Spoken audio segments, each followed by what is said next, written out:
Good afternoon, everybody. Kevin Crouch here with South Metro Weather. I want to show you some things that are going on here. First, we have a severe thunderstorm warning that includes parts of Hood and Johnson counties here for this storm off to the west. Let me adjust the radar just a little bit here and kind of get my setup a little bit fixed up.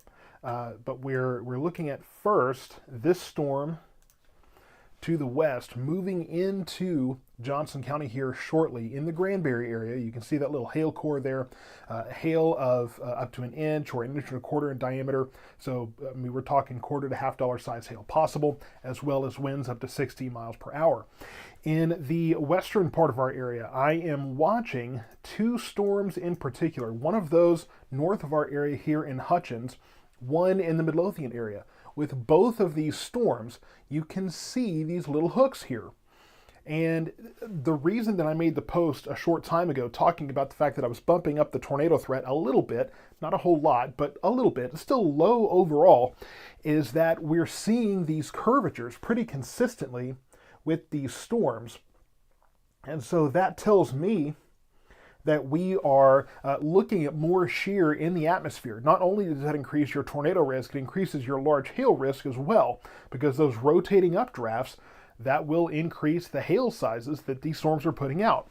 So I'm taking a look at, I'm getting some messages here, and it does look like we have a bit of a lowering in the Midlothian area. So we have someone there who is taking a look at this and hopefully going to get some more pictures or that kind of thing.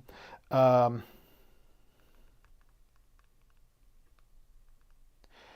so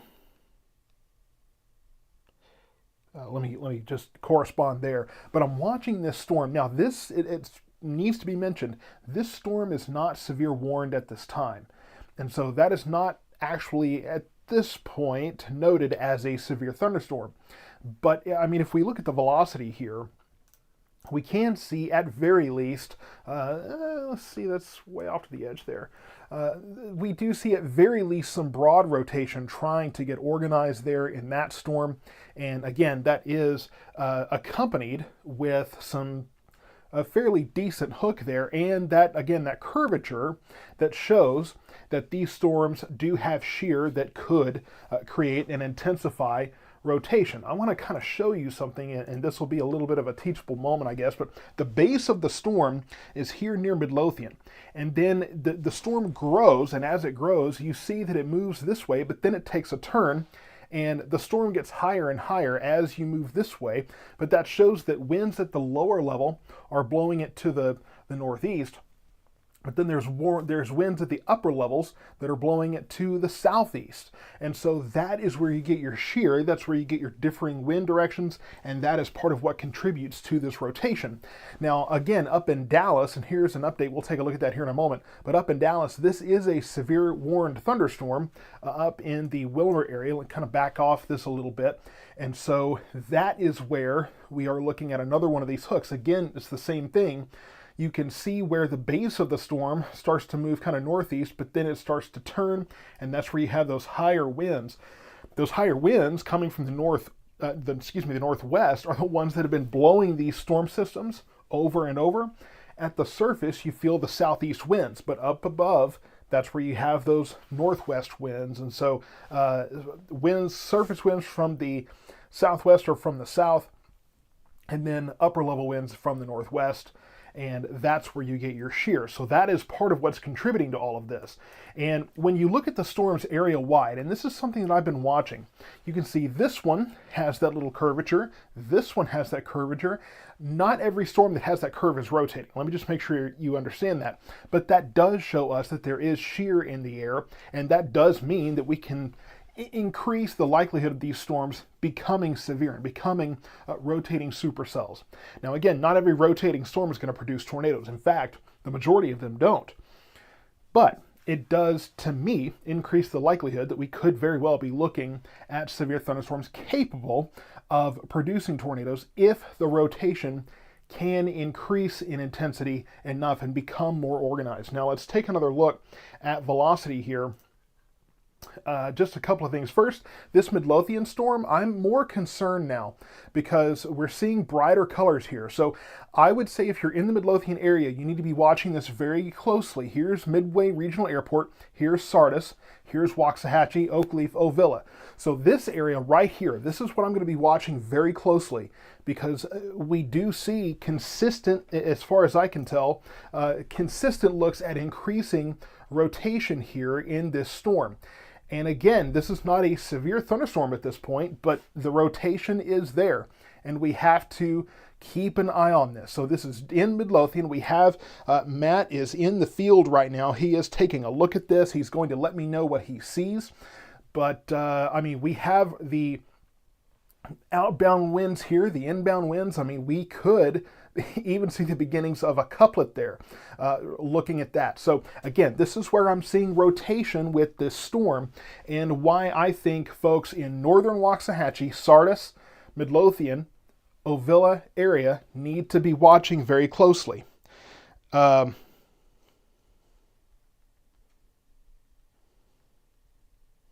me just kind of get the word out a little bit here. And make sure you share this stream, get the word out there, hit that share button, everybody, so that we start getting the word out because, again, this is not a severe warned storm. We don't even have a watch out there yet, a severe thunderstorm watch at this point. But I am watching this area right here. We see the red, you can see the green is starting to pick up here. Again, I say this may not turn into anything, but I'm seeing enough evidence, I'm seeing enough signs. The storm itself is moving to the north, but you can see that the circulation, the rotation here is moving due east. That's that right turn that's very characteristic of this rotation. I'm seeing enough signs right now that this is an area of concern. Again, we don't have a confirmed tornado on the ground, but I am definitely paying very close attention to this storm. Let me get back over to the reflectivity here. And again, we are still seeing this. Now, this storm to the south, if this continues to move in, then that could disrupt that rotation. In fact, we've already seen that today with the Dallas storm, that at least temporarily, it kind of disorganizes and disrupts things and kind of throws the storm kind of off its kilter there and could contribute to some of that. It could also cut off the inflow. So that would, at some degree, contribute to probably kind of cutting off that rotation. So that's my hope, is that as this continues to feed into this storm, that maybe it will cut off that rotation. Doesn't mean it can't ramp up again later, but maybe we can get at least a break from the rotation that is apparently growing in that storm and see what we can get out of that situation. Because if we look at this, here's the circulation that I'm watching. And again, you can see here's the winds moving away from the radar. Here's the winds moving towards the radar.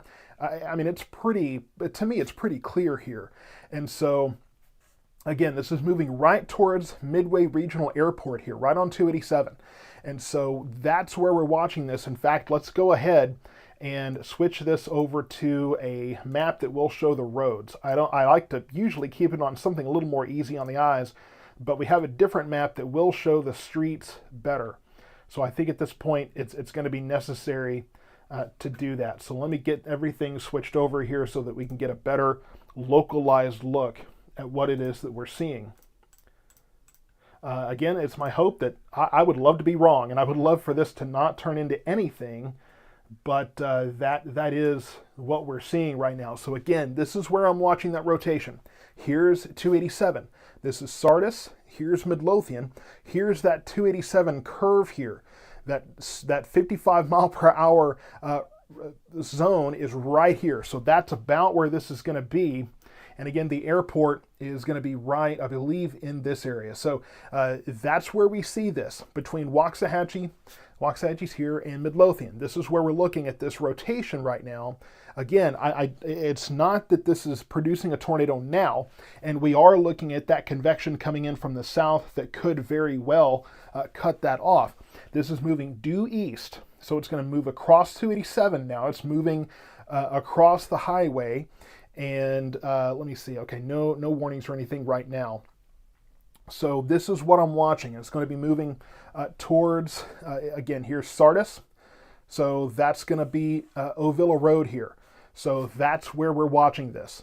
Okay, I saw somebody note Waxahachie High School. It looks like it'll probably be west of there. Waxahachie High School, I believe, is going to be right. Really, probably.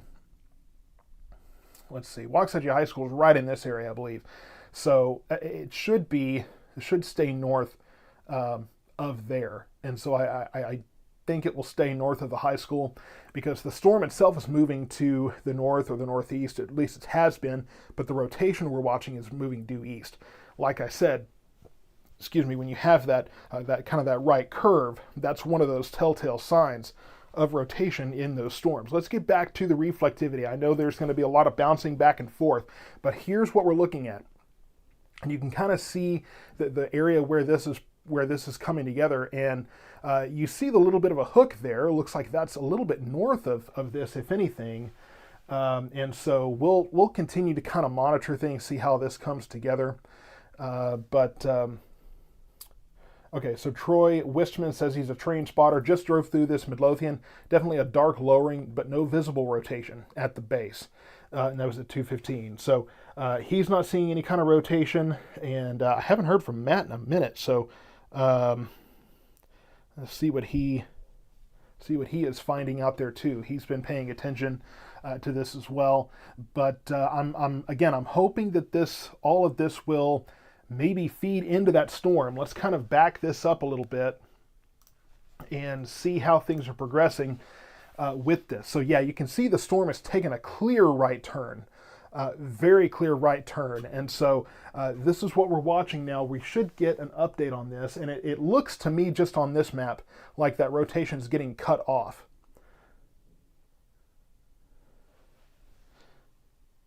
Okay, so just checking to see what folks are saying, but it looks to me like the rotation in this storm, and it definitely is much less organized. So I think that this convection that's moving northward is kind of helping to cut this off and make it a little less organized. So this storm, I have a feeling that this is probably starting to kind of fall apart a little bit. So that's a good thing. I am seeing that on the velocity as well. I'm going to open the windows here, but I do think that it does look like this convection is moving in, kind of disorganizing this storm. So to me, I think that we might be out of the woods here.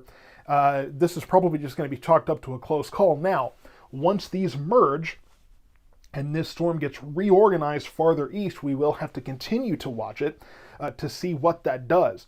Up in Dallas County right now, we still have this storm. We still have a clear hook here. I will say, as far as the velocity, additionally with this storm, I'm not seeing the kind of rotation that seemed to be building in that area. So this storm will continue on into Kaufman County towards Crandall, but that one too looks like it might be losing some of that organization there. And I'm also hearing that there's flooding on 287, and so that could very well be a concern as well. Zero visibility at 287 and 14th. So looks like the visibility in Midlothian, if I can say that right, has cut down a little bit, but there is an increasing flood issue there as well. And I can't remember if I mentioned flooding in that post I made. I went kind of back and forth because really for the moment, or for a while at least, it was mostly north of our area that was mostly concerned about flooding, because that's where most of the downpours have been throughout the day, is really north of I-20. But I'm hearing that there might be some urban flooding going on in the Midlothian area right now. Now over towards the Johnson County area. So we have a couple of things going on. We have this storm. Again, you can see that kind of that shear indication there. And then you have the storm in the Joshua area near Joshua and Godley, not moving very much. So that's going to be a flood risk. But there's also this storm to the west. That one's going to have a higher wind risk with it. So winds 60 to 65 miles per hour possible there. And this is severe warned. So that severe thunderstorm warning continues. Let's take a look at this.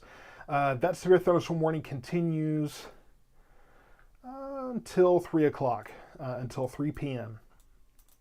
So just kind of getting a broader view, and we do have a little bit of a different map here, but this allows us to show the streets and that kind of thing. And we've had some concerns here today that make it to where we want to see those streets. So we had these littler storms, but again, like I said, you kind of see this curvature to them. The one in the Italy area right now, the one south of Cleburne. You can see that curve. What I'm interested in is we have all of this activity to the west. I want to see what that does to all of this new convection as it moves in and as it starts to push everything eastward. This will be our main line here. This is just moving in. That was the line up to the northwest. And so we were watching that slowly progress our direction. And there was a question earlier of whether this could affect our chances of storms overnight tonight. It very well could. It could decrease the likelihood of storms tonight if we can stabilize the atmosphere. I will say that we've had quite a bit of convection in the Dallas-Fort Worth area, in the Metroplex here. We haven't had as much down to our south, or in our area particularly. And so this line here, if we move that through and that clears everything out, we may have time, because it's only 2 o'clock. So if we can get all of this out of here, and if we allow for more heating this afternoon before the overnight convection, then we could be looking at making it a bit easier to get those overnight storms. So there's going to be a few things that we have to watch. As I've mentioned this week, we're in a period where there is a domino effect, and each storm can affect the next round. So we'll have to take time to see what that will do. Flash flood warning now issued does include parts of Johnson County, and that's that storm that I mentioned was moving fairly slowly. So that's why they issued that flash flood warning there. That does include Cleburne and Alvarado, Burleson, and Crescent and Godley there. So Navarro County, part of Johnson County included in this flash flood warning. That storm from Burleson towards Crescent just not moving very much. And so that is what you're seeing there. And people asking me to move out of the way. I've got to show storm by storm, folks. I can't show every storm at the same time necessarily. We gotta keep this thing organized. But we will be watching this storm just north of Waxahachie. This is the one we were watching, pretty well organized rotation. We did have that lowering several minutes ago. We have to watch this though, because as all of this has come together, we're going to start seeing that get organized again. We also have the storm in southeast Dallas County, where that is severe warned. And we do have a hook there, but that looked less organized as well. But looking over my shoulder here, we could be looking at that rotation, trying to get more organized now going forward. So the rotation in northern Waxahachie, or northern Ellis County, it is still broad rotation in that area. So this storm, we had this convection move northward. It kind of cut off the momentum of that storm intensifying, cut off some of that rotation, that momentum there. But we will have to keep watching it, because as that continues, once it gets organized, now we'll have to watch and see if more inflow can come in and start to increase the momentum on that rotation again. So time will tell there. We need to be a little bit more cautious of this. We need to be more attentive. Here at the studio, getting plenty of heavy rain right now, but nothing too major here. I would say the storm is probably not creating hail at the moment, but if this can get organized and we can get yet again another rotating updraft, that will increase that hail risk as well. I'm looking at the map here. If we broaden this out, there's another storm moving northward from the Italy area. And so if this one can come in and interact with that storm, then again, that could disrupt some of that process of it rotating a little bit. But we're going to have to watch this one. This is moving off mostly to the northeast here, and you see that all of this convection is moving north, and then you can see that hook echo before all of this moved in. It kind of disrupted that structure. But this storm will continue to get more organized. It's just before 2:30 here, and we're getting into the hottest part of the day, 3, 4, 5 o'clock. That's your peak heating. Peak heating also means peak instability and peak lift. So we're just getting started as far as that is concerned. Now, as I mentioned, okay, we're going to have to watch this storm north of Waxahachie. We're already seeing that curvature there. So I'm going to be paying attention to that. But if I'm honest, I need to see what the reflectivity, what the velocity does here. Looks like, yeah, it's hard to call on that because it looks like the rotation that's trying to get organized here is having a bit of a hard time. But you see this little hook here just outside of Sardis. And looking at that, we'll have to keep watching this storm as it starts to get reorganized to see if it tries to pick up the pace and pick up the momentum on that circulation. A good report, I believe that's my friend Bo in the comments saying, hey everyone, please make sure that you're not parked under overpasses just past some in the Waxahachie area. It's impossible for emergency vehicles to get by. That's very true. You park under an overpass, you're blocking emergency responders. I can guarantee you that some heavy rain on your car is a lot less life-threatening than whatever they're headed to in these emergency vehicles. So you need to get out from under the overpasses and find a place to pull over and make sure that you're out of the way of those first responders. Absolutely needs to be done. Lisa, the sirens in Midlothian have not gone off at all. We haven't had a need for them yet. We did not have imminently tornadic rotation going on. We didn't have hail or strong winds going on either. So there hasn't up to this point been a need for the sirens in Midlothian. We got a little close there. We had to watch what that rotation was doing, but for the moment, we're not in a situation where we need to see, need to be concerned about that. Let me, whew.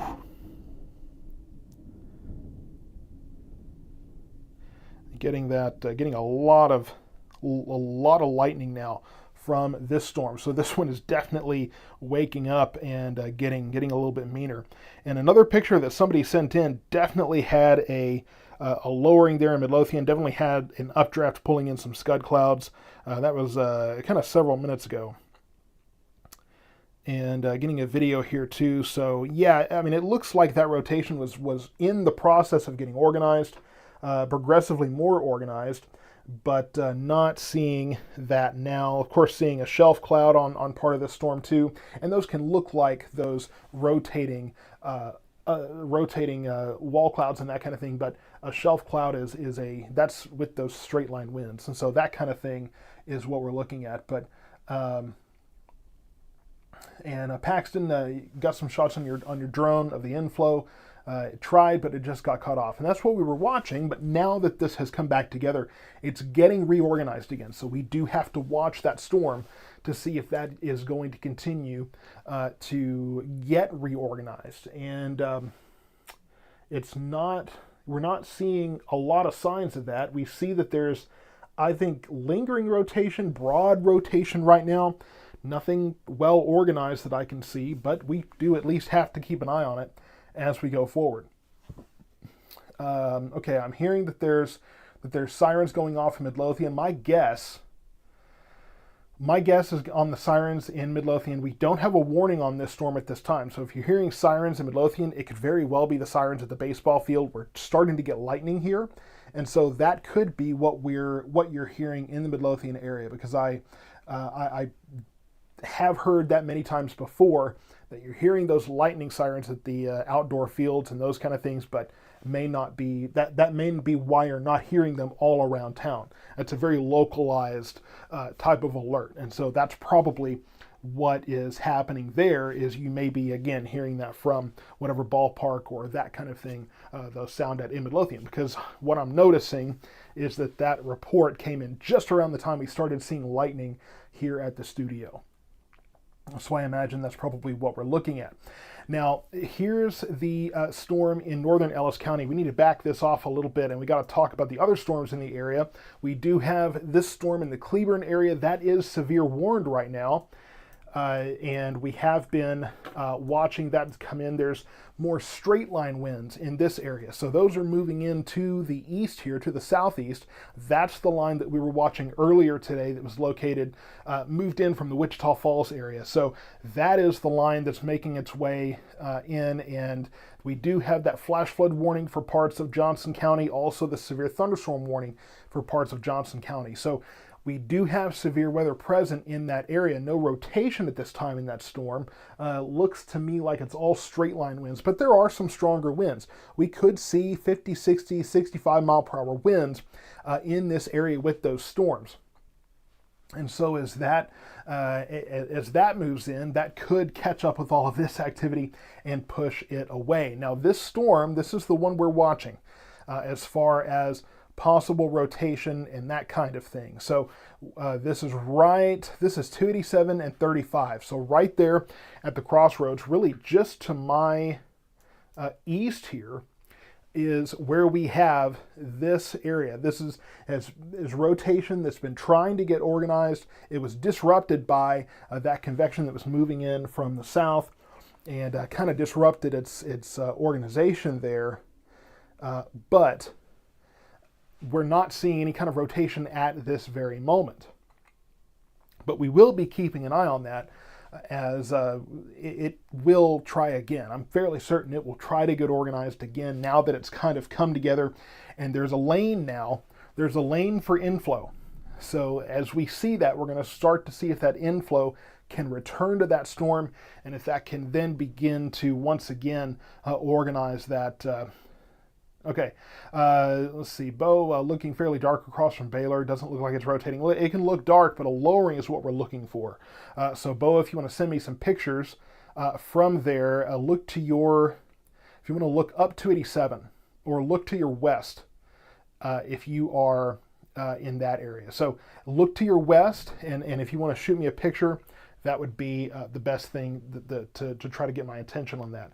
Let's look out area wide, because we do have more storms than just the one in Waxahachie. That is the storm I'm most concerned about at the moment, but we'll look area wide here.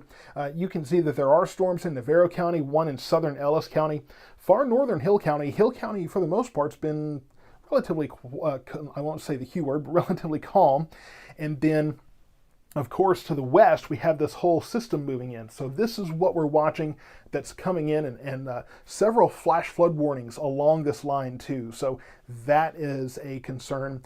And the two, kind of the back and forth here, is that these storms that are ahead of this line are mostly moving north and kind of northeast now. This particular storm has been taking right turns when it starts to rotate. And so that will be a question to watch as we go forward. This storm near Italy, this one I'm not seeing any kind of, not seeing well-defined rotation with that, but again, we are seeing the curvature that shows that there is shear in place. And so we see that shear in place, and that can lead to some of that rotation. I'm going to try to keep up. I've got a lot coming in on the phone here. I'm going to try to keep up with your messages and those kind of things too. But this storm is the one we've been talking about. These storms to the south, not severe at this time. We could be getting some small hail from Italy over towards Avalon here. Alvarado is getting this new line, and that's going to be straight line winds. Straight line winds in Johnson County right now. Again, we could be talking 50 to 60, 65 mile per hour winds in those storms. Shannon, we did not say tornado at 287 and 35. We're talking about broad rotation that's trying to get organized with that storm, but no tornadoes at this time. We haven't had any tornadoes reported with these storms today. So that's the good news. And this storm, I imagine, once this whole line catches up to this one, that will pretty well wrap up any rotation that this storm is trying to form, because all that southeasterly flow in this storm will pretty well take over that and push that through. There's prolific lightning right now. We've had more and more lightning created in this area, especially right around me. I can see it. I can see the flash on the house across from me. So it's pretty well lighting up right now. So if we go out a little further, again, here's that storm we were watching, and we'll keep an eye on that. I've got it in the corner of my eye here.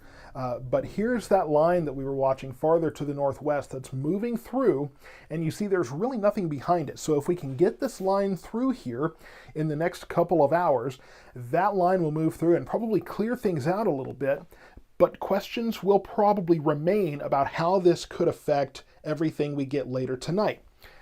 Does this stabilize the atmosphere enough, or do we have enough heating behind it that then we could have more overnight? And we're getting a lot of thunder here, so definitely plenty of lightning in this storm just north of Waxahachie in the Red Oak, Midlothian area.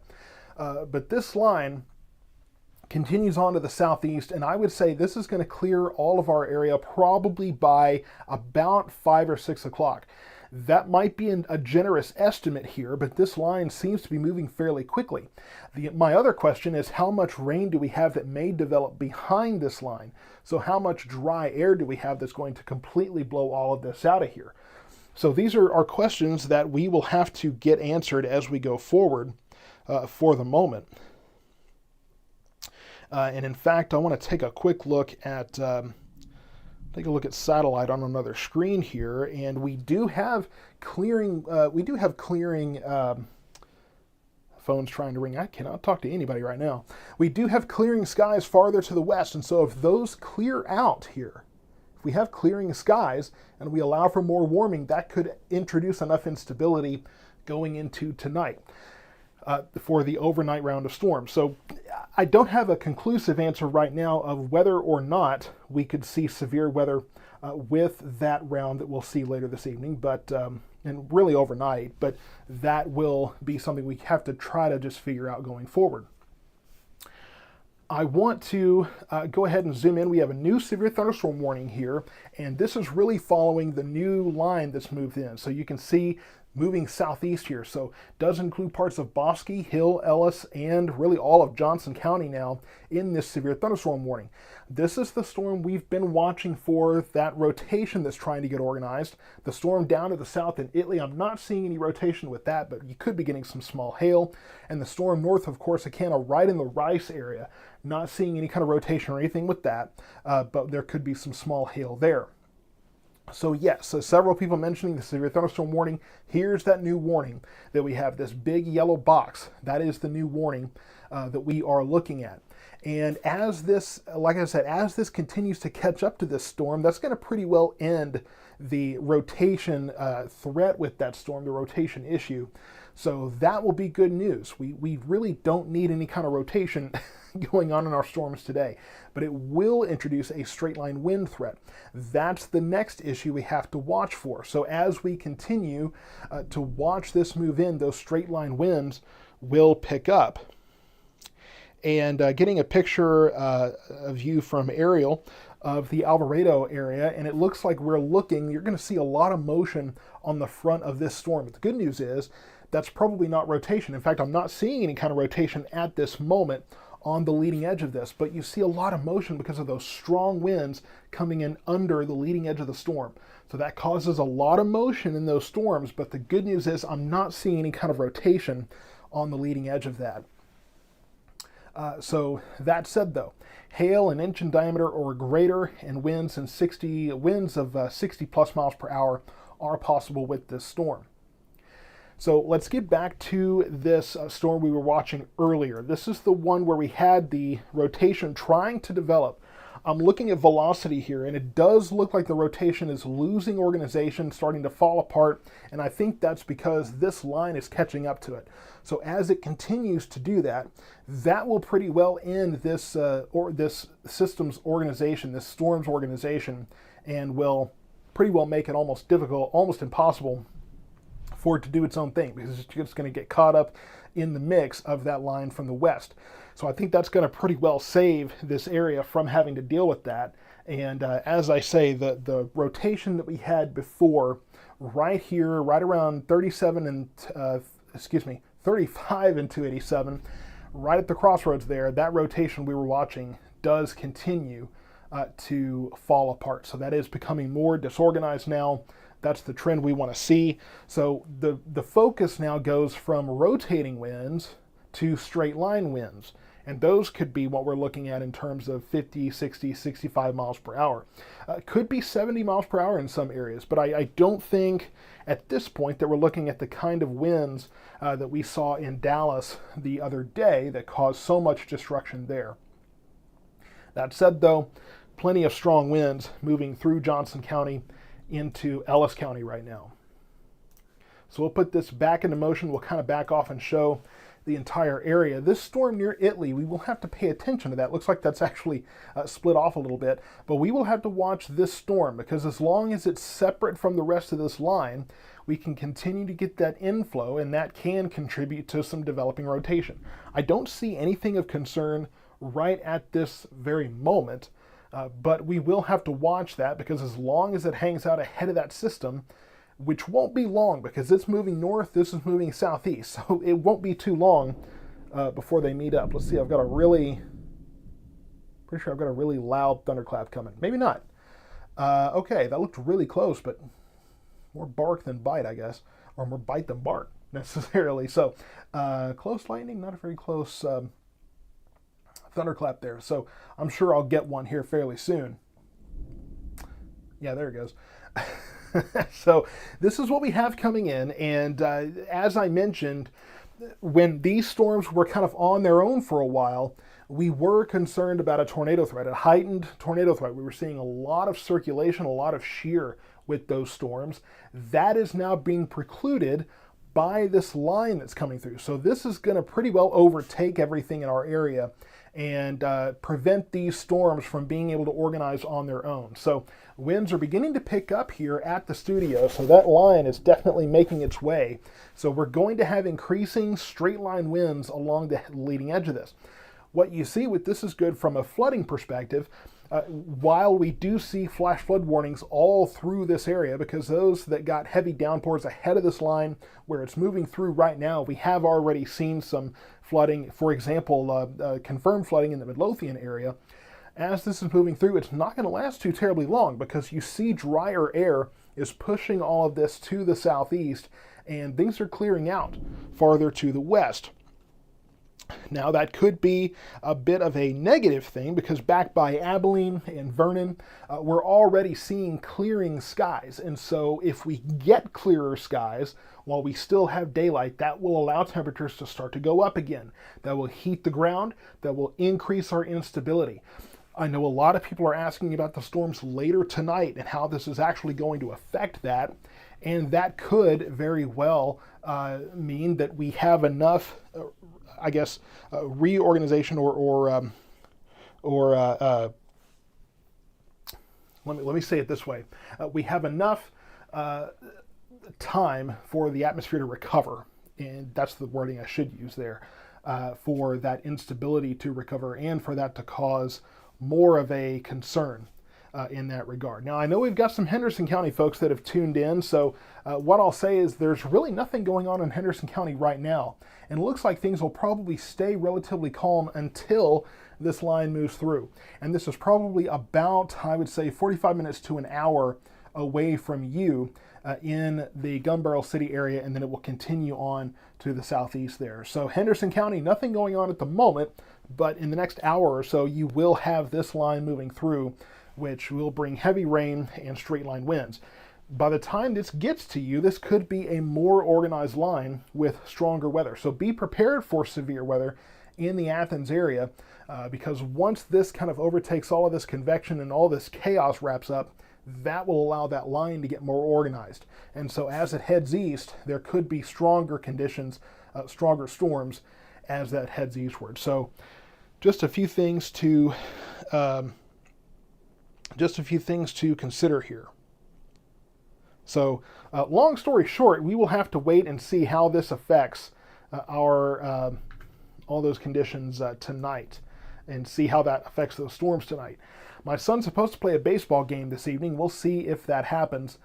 Tammy Morton asked, yes, we are live on YouTube. So YouTube has usually a better picture, better quality. So if you want to follow us on the YouTube stream, then that's great. And you're definitely invited and encouraged to do so. because again, the YouTube, that's going to give better quality there. And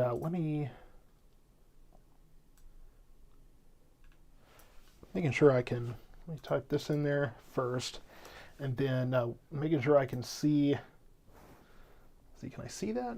Making sure I can see all of the, I've got a dialog box up here where we can see I can see the National Weather Service updates. I'm trying to make sure I've got the widest view possible. So here's what we have. This is the storm we were looking at north of Waxahachie, really on the northern side of Waxahachie, where we were looking at rotation. We were concerned about that. Looks like that rotation has become less organized here.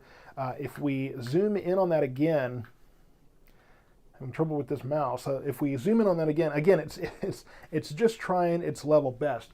I'm not seeing anything right now that has me too concerned. Let me check another monitor here. Hard to say, getting a little bit of what looks like maybe some interference there on the velocity view, but just on right there, actually now just south of where we're seeing all of this come together in Waxahachie, it looks like that's a little hook trying to form, but really it looks like that storm has lost its organization, so I'm not really concerned about that. I'm sure you're seeing this little hook south of Venus.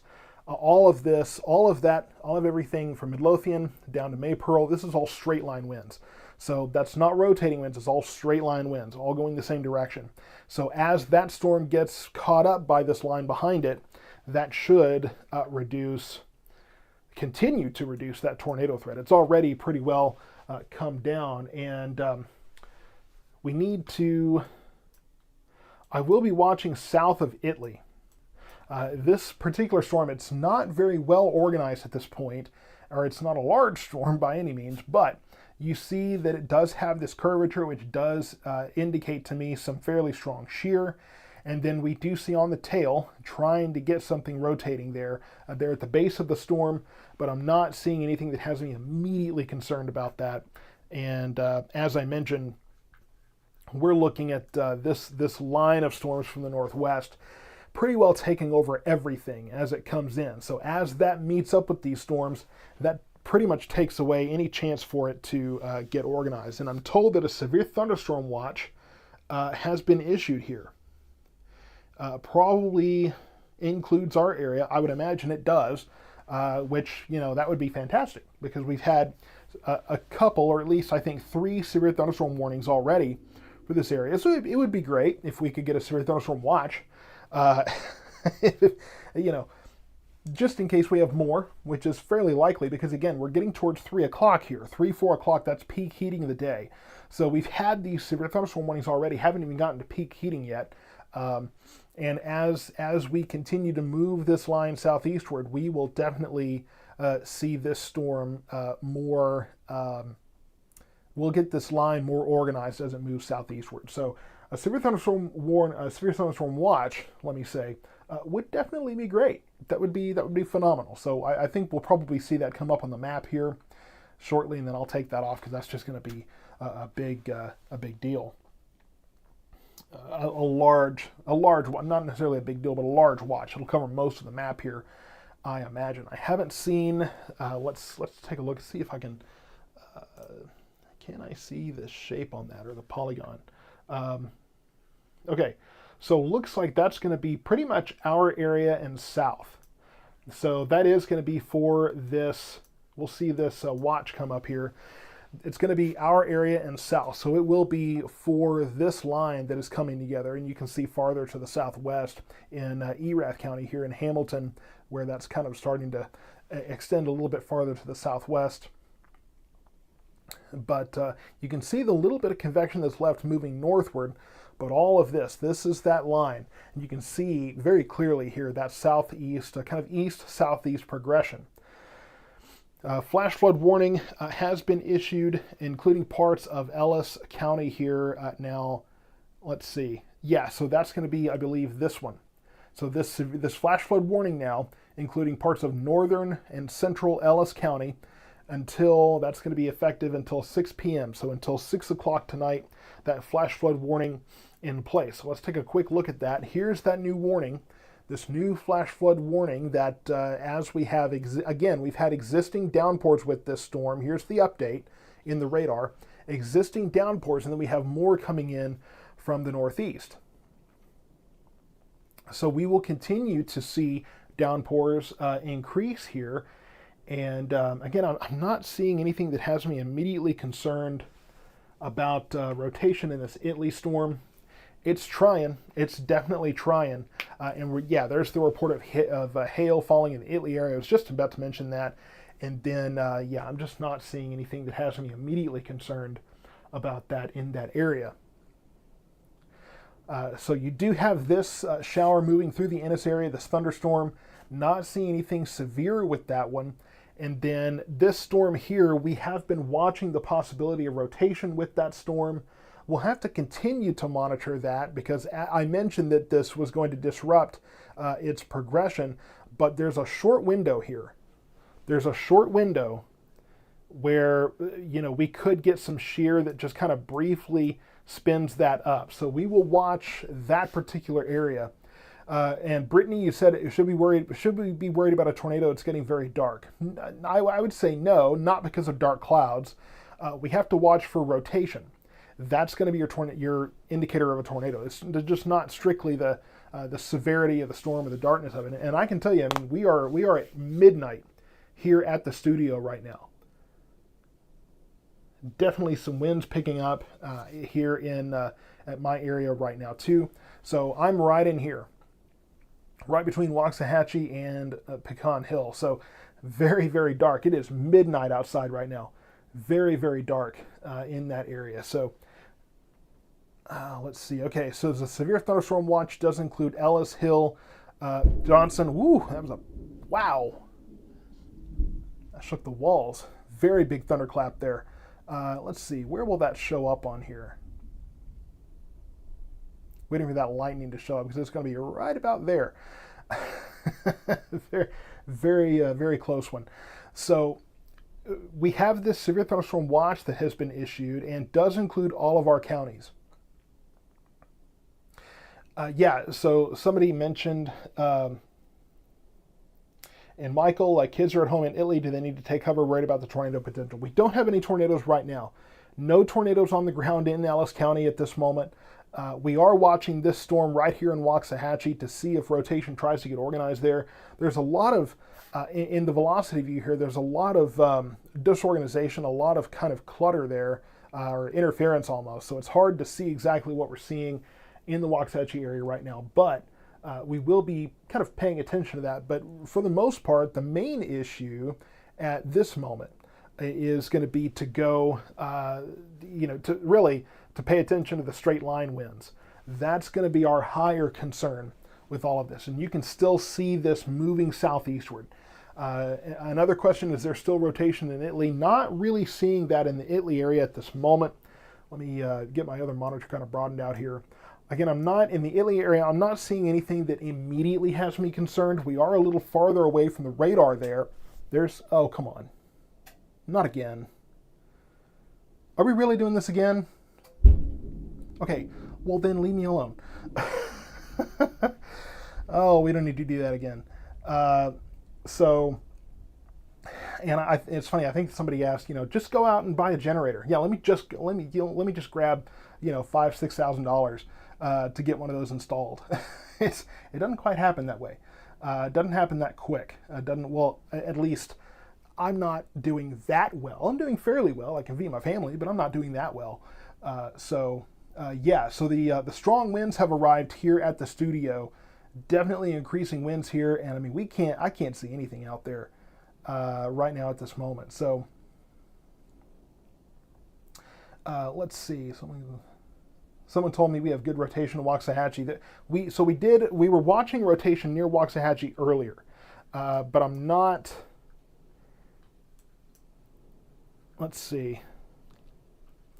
So we do have to watch for that in Waxahachie right now. I mentioned that there was a brief window here and just east of Waxahachie right now. So again, there's a little bit of just kind of some interference. Hard to see there, but getting a lot of reports of rotation here, there, and everywhere. But this is what I'm watching right now, and this is, again, it's kind of hard to see what's happening right here. It's kind of an unclear view there, and I'm not sure why. But we are watching, you see the greens and you see the reds, and right where that's kind of modulated almost there, we could be seeing some rotation trying to get together. I mentioned there was a brief window here with this coming in from the east and the existing rotation that was there. So east of Waxahachie near the Ike area, moving towards Palmer. That is an area that we will have to be a little bit concerned about. So we'll watch that. We'll keep an eye on that here. And if we go back over to the reflectivity, in fact, I'm going to put this other earbud in because this is going to be loud, and I do not feel like a bunch of jump scares while I'm trying to work here. So this is what we're watching. We have this little bit of a hook here. It's not super organized at this time, but I was watching to see if this incoming these incoming winds, if that was going to influence this or not. I wasn't sure in my head, and I didn't mention this before, but I wasn't sure in my head if it was going to overtake it fast enough, or if there was going to be a short window there where we could still see some spin-up rotation here, almost like a QLCS, which QLCS is quasi-linear convective system. That's where you had that straight line. But this was more of a supercell thunderstorm. There's times where, and we've seen it happen before, where the line, that QLCS, will take over the Waxahachie storm like this, the supercell, and briefly increase that rotation, just because you have a couple of things going on at different levels of the atmosphere. Allie Worsham, you're asking, is it just you or the hail getting bigger in Italy? That's a building storm down in the Italy area. We can go down and look at that, and it does look like. Let me get the watch off of here because that's gonna clutter up the screen. Okay, just warnings. Okay, thanks, bye.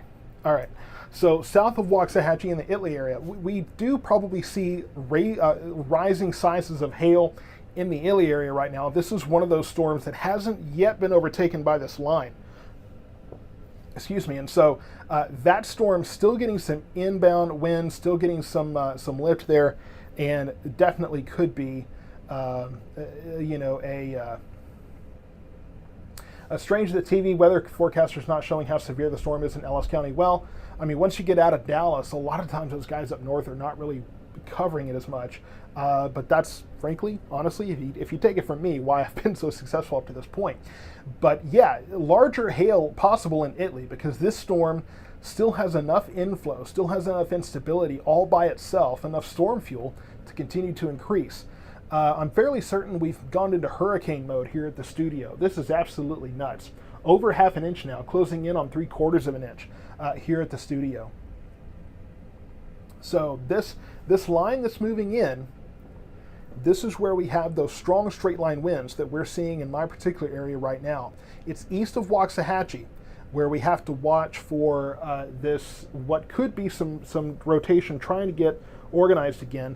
But once again, we have another one of these storms that's going to feed northward and probably cut this rotation off and prevent that from doing really anything else. And I mean, we could have some hail going on at the studio, but it's going to be hard to see. Yes, was that a hail core or was that a hailstone? Yeah, we got hail at the studio now. So I'm in the North Grove area, so we do have hail in Waxahachie right now. That's going to be this storm. So this storm is trying to hold on to its own intensity here, and that kind of confirms for me. Okay, hold on a second here.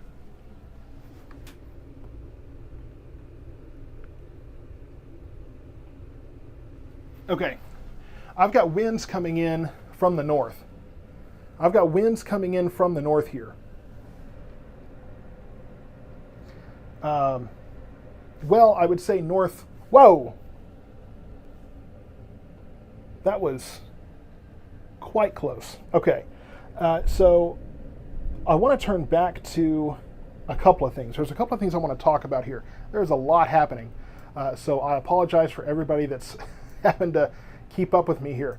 Two areas of rotation I'm concerned about. Broad rotation near Waxahachie, east of town. And there's going to be a lot of lightning, so if we lose power here, just stick with me. We've got this convection here near Waxahachie.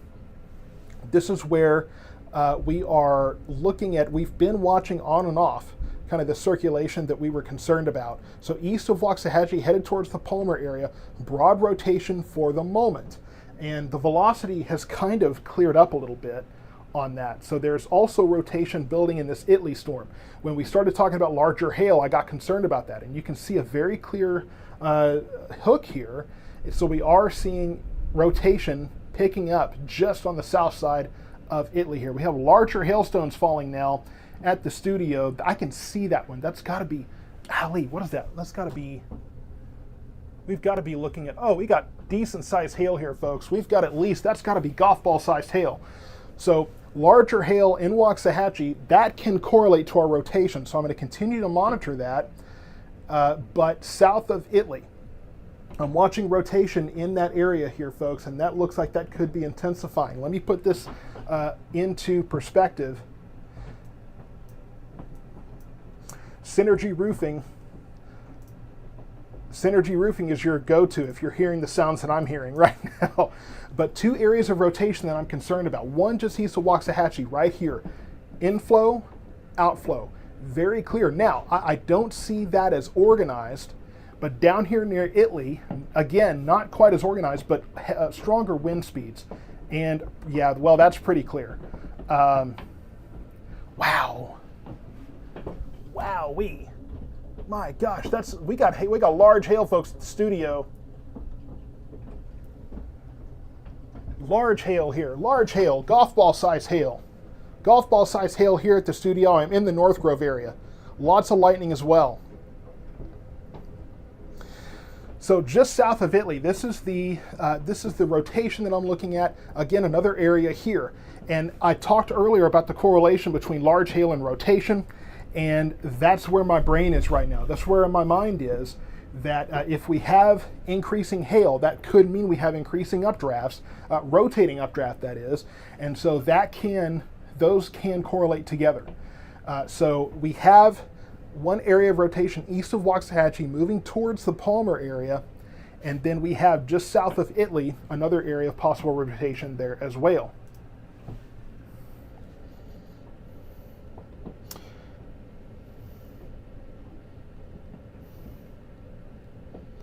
All right, so let me check some messages here.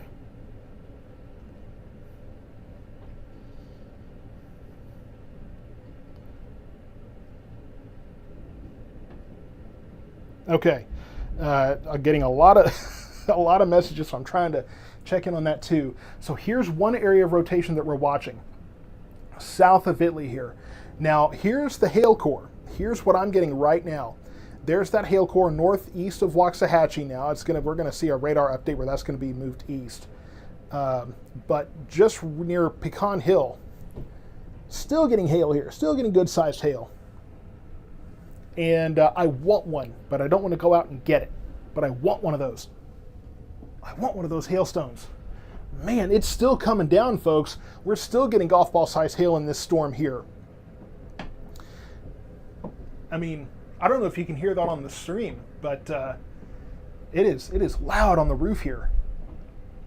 Now, here's one area of rotation that we're watching. This convection is moving north into the storm, so that's going to kind of disrupt that. Here in Italy, that's where I'm watching this increasing rotation here. Looks like maybe that is subsiding a little bit. I'm not quite seeing the correlation of the two wind directions here, so that could be calming down just a little bit. I'm going to keep an eye on that, though. We will have to watch that. Now, I don't want to forget you folks in the western side of the area. I know we've got a lot going on the east side of the area here, but to the west, we do have this strong storm, part of that line moving in. So if you're in Hillsboro, you're going to be getting Hillsboro, Whitney, and on south, you're going to be getting these strong winds moving through. So we have to watch that very closely. So I'm still getting golf ball size hail. This hail core is just hanging out.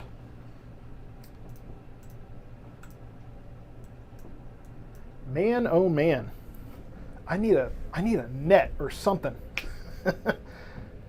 I need a net or something. I got to look at this, folks. I'm sorry, but wow, large hail still falling here at the studio. Golf ball size hail still falling. I can tell just from here. Wow, good size golf ball hail. Okay, and that's here at the studio. Again, that's between Waxahachie and Pecan Hill. And I've heard of more reports as we've gotten into the North Grove area of Waxahachie. So that's what we're seeing in this area. Continued reports, yeah, $half size hail in Waxahachie. So golf ball size, I mean, I can tell from a distance yeah, golf ball size hail for sure. So the other area of rotation we were watching was east of Waxahachie, but I do think that, again, just like earlier, we have this convection that's feeding in, and that's going to prevent that continued organization there. So near Pecan Hill, that's where we have all of the, and I mean, we even have, okay, so now we have, I'm watching these wind directions here, folks. Try to see what that's doing, but I think, okay, I think we're okay there. Of course, we're don't do that. We have the core of the storm here over our area right now, and so not as concerned about rotation from my area. But I mean, you can do the math of, you know, the winds here versus what could be going on over there. So we were concerned about east of Palmer, and you can still see a little bit of a rain-free area there. But I really do think that this is going to disrupt that. We may have to watch further east. Down in the Italy area, we saw some organizing rotation. It doesn't seem like that is going to hold on, though. I don't think that's going to hang on very long. And if we go back again here, all of this, let me put this into motion so you can kind of see what's happening here. All of this is getting caught up in this whole line. This bit of a broken line here that's moving to the southeast. So that's what we have coming through. And if you're getting this hail, please don't go outside. There is a lot of lightning in this core here. So lots of lightning in that core. So please stay safe. do not try to go get these hailstones. I'm sure you can tell mostly from a distance what size the hail is. But there really is no safe way north of Waxahachie to get a hailstone right now. So there's just no safe way to do it. And so you're just going to have to get, I mean, I can see looking at them that they're golf ball size hail, but don't try to go out and get these, because we're in a situation where these are just, the lights are going to go on and off, and we'll deal with that as it happens. But there's really no safe way at this point to go get that hail. Once these move through, I don't see a lot of lightning on the backside of these storms. And so once this moves through and we're done with all of this, and we've had a couple of people, I would say 5, 6 o'clock is probably when we'll be clearing all of this out. Obviously earlier north, I mean, we were already about to clear out in Crescent here in other parts of Johnson County. But as we look forward here, I would say, you know, Ellis, Johnson County will clear out first. Johnson and Ellis will probably clear out first, and then Hill and Navarro. I think all of our area is cleared out probably by 5, 6 o'clock, maybe 7 o'clock, depending on how much we have on the back side of this. But that's the good news, is that we have dry air behind all of this. Now, again, we've had some questions as to whether or not this was going to prevent storms tonight from being severe. And we could very well be looking at a situation where, you know, this stabilizes the atmosphere and we don't get as much overnight tonight. By the same token, though, if this clears out and if we get any sun behind it, we still have time to heat up the ground. So if we get all of this out of there, and we still have heating to go during the day after these storms, that could set up the atmosphere for the later storms. But right now, we can't really talk about tonight until we get through all of this here. And the main issue in this storm in particular, in this storm, is definitely, let's see, what did they do? Just looking at the Storm Prediction Center here. But this particular storm, what we're going to be looking at is the large hail in northern Waxahachie, and I think that's still falling out there. Very strong winds. I mean, it's blinding winds here. So we're probably talking 60, 70 mile per hour winds, if not, you know, I don't know that we're getting closer to 80 mile per hour winds. I think we're probably below that right now. But let's see. Cassie Moreno, you're under a bridge. Get out from under the bridge. get out from under the bridge. Do not park under an overpass. You could be impeding first responders from getting through. So do not park under a bridge. You're going to have to get out from under there. Just pull over somewhere safe, but do not be parked under an overpass anywhere in this area with these storms coming through. So what you see is what you have, folks. We have this line continuing on to the southeast here, and plenty of severe weather to go around with all of this. I will say the clouds continue to be fairly thick over our area. Looks like it's pretty far west where any of those are clearing out. So hopefully the clouds hang around after this, prevent too much heating. That will keep the air relatively stabilized before storms tonight, so that could keep things relatively cool here. So we continue to monitor this, and a lot of questions about the rotation in Italy. I'm not seeing rotation in the Italy area at this time. This particular storm, it does look like all of this is catching up to it and kind of making it lose some of that organization. So right now I'm not as concerned about rotation there. Also not concerned about the rotation east of Waxahachie. We saw that earlier, but I'm not hearing that currently at this point. And so I want to continue. Let me check messages here. Different things coming through. I got to say thank you, Charlotte and Jessica and Katie, for your donations in the Cash App and Venmo. Greatly appreciated there. So we are shifting to really, we aren't seeing any kind of rotation anywhere, not in our particular area here. We are shifting directly into a bigger concern of large hail in parts of our area, particularly near Waxahachie, where we just had a pretty good helping of large golf ball sized hail here at the studio. So golf ball sized hail in parts of Waxahachie, and then straight line winds all the way down this line. Strong straight line winds. We could be looking at winds 60 to even 70 mile per hour wind gusts here with these storms. As I said, you're going to start clearing out in parts of Johnson County here. So once it gets here, it is moving fairly quickly, but we are now at almost 2 inches of rain here at the studio. It wasn't very long ago when I said we were at 3/4 of an inch. Now we're over 1 inch and 3/4, almost to 2 inches of rain here. So this is why we have those flash flood warnings in place. So really, flash flooding will be an issue with these storms as they continue on. And so part of Italy looks like it's clearing. Somebody said that, but Italy has a while to go here. This line of storms is just reaching the Italy area. So if you're in Italy and you're seeing something clearing, it's just getting started there. So plenty to go off of, plenty to bring those storms in the next several minutes.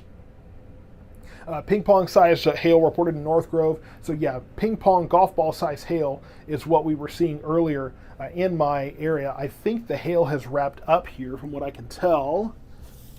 See if I can barely see, but yeah, it looks like the hail has wrapped up here at the studio. So that's headed east. We'll take a quick look at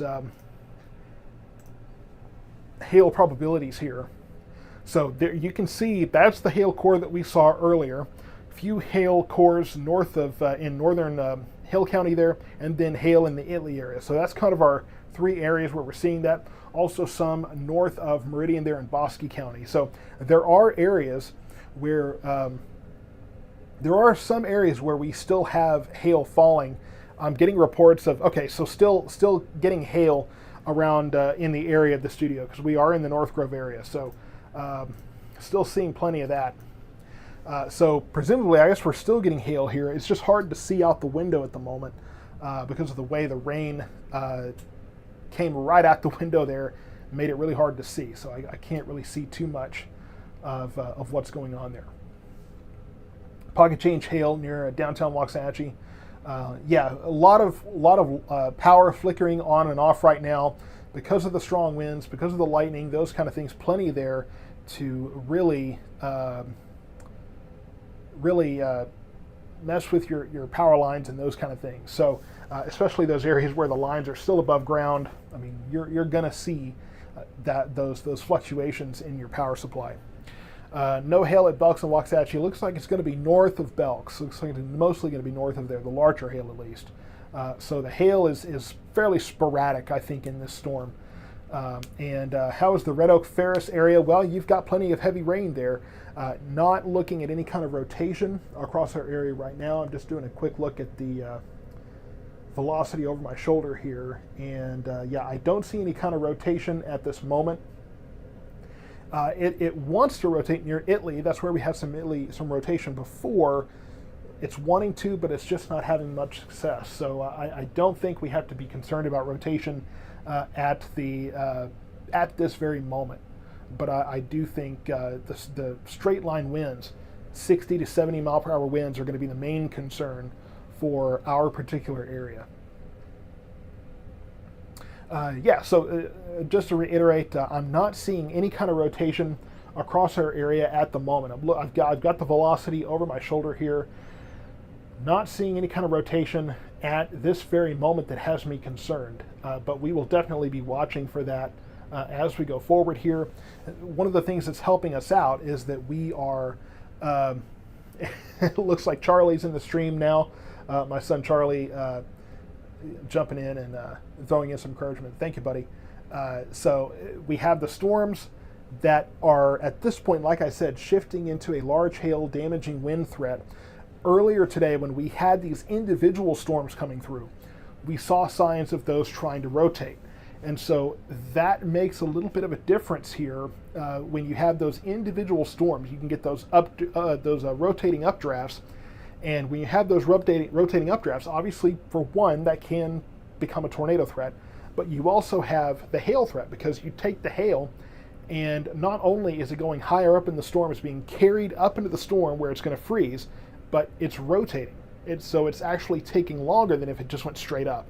So again, when it's rotating up there, it's going to take longer. It's going to get bigger while it's up there. And you can judge the strength of the updraft by the size of the hail, because as the hail, as it's up there longer and longer, it gets bigger, right? And the bigger it gets, once it gets big enough to overpower the updraft, the upward moving winds, and gravity can take over, when it's large enough and weighs enough, then it will come down. But that's when you have those larger stones, then you're going to be looking at those stronger updrafts. So, and that's why I said that sometimes your hail threat and your tornado threat can be correlated to each other, because you do have those instances where those rotating updrafts can influence that type of thing. So I'm just checking some messages that are coming in. A lot of reports here, and I do appreciate those.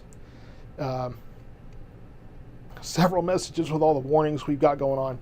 So I'm just checking those. But is the hail core coming to Alma? Well, it doesn't look like there's any hail cores in this particular area. Let me just quickly.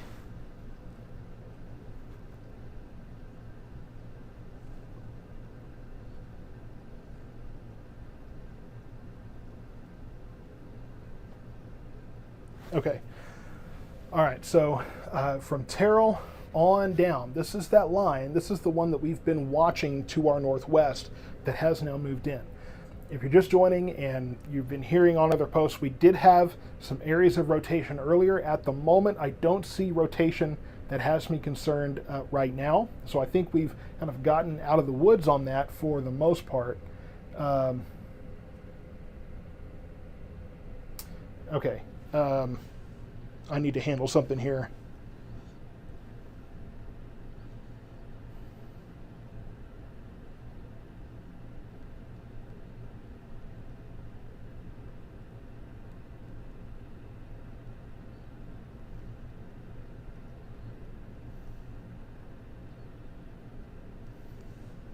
Okay. I'm getting a call here, but can't answer that. Can't answer that at the moment. And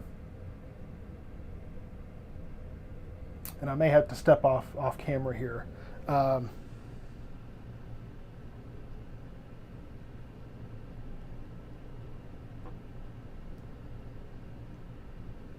Okay. All right. So trying to handle something there.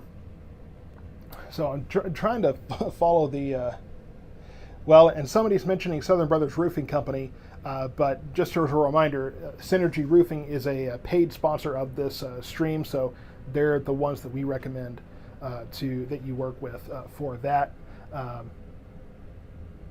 Is there a concern where Italy storm and line connect? Right now, I'm not seeing rotation in the Italy area, so not anything that has me too terribly concerned. We will be watching that, but at this very moment, I'm sure you see that curvature there, but at the moment, I'm not seeing anything that has me too terribly concerned.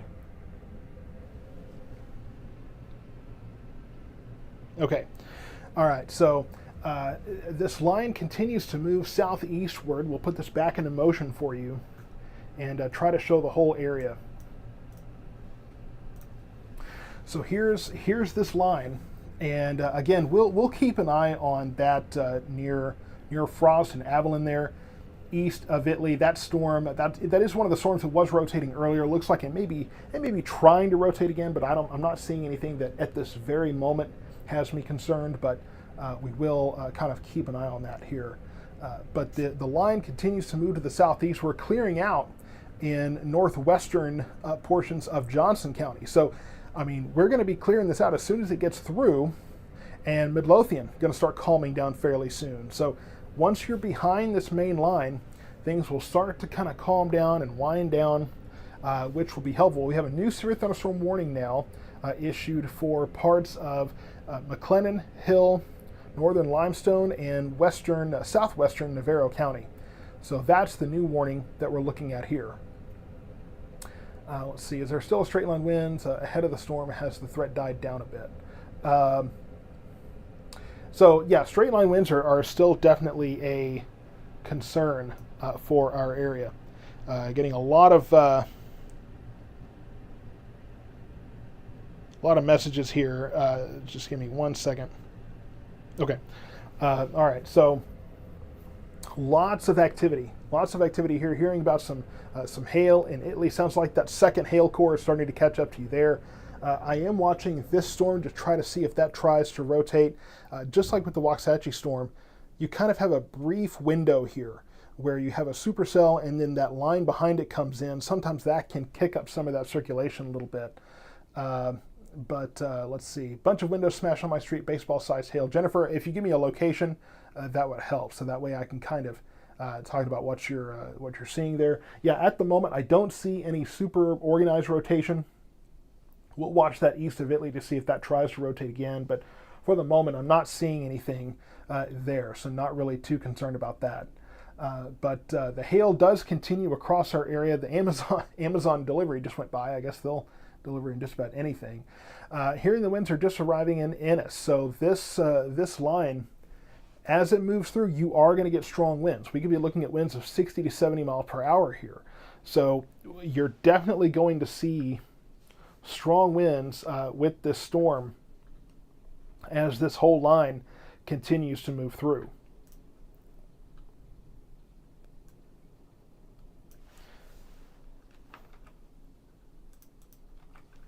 And I'm just looking over the velocity view here, trying to see where do I need to have this centered. Okay, all right. So we'll continue to watch. Just south of Italy here is an area that I'm watching to see if that wants to try to turn into some rotation. Again, I don't see anything that has me really concerned at the moment, but it just kind of depends on if that gets organized. So right here, south of Italy towards Mertens. Looks like that could be trying to get a little bit of a spin up there. I'm not seeing any kind of super organized rotation right now, but sometimes with these lines when they're going through, those spin ups can happen fairly quickly. And so that could influence things right there. There are going to be a lot of folks without power. Unfortunately, again, today we had several kind of flickers here. We were able to hold on to power, fortunately, but that is... going to be a problem, I think, with these storms as we continue to see these winds of 60 to 70 miles per hour winds. A lot of lightning in these storms, especially in northern Hill County right now, in Ellis County, those two storms producing a lot of lightning. And so that could be a concern. As we mentioned, we have several warnings here. The bright green, that's going to be your flash flood warnings. Your yellow, that's going to be your severe thunderstorm warnings. And so that is what we're monitoring here. These are definitely severe thunderstorms. We definitely have those winds in excess of 60 miles per hour and the hail an inch or more in diameter. I mean, we had golf ball sized hail here at the studio for quite a while. And I haven't seen any hail in the last few minutes, but again, it's hard to see out the window here. So that might be making a little bit of a difference. I know everybody wants to know where the studio is. I'm kind of in the North Grove area of Waxahachie. That's what I can tell you. So really northern Waxahachie is where I'm located. Yeah,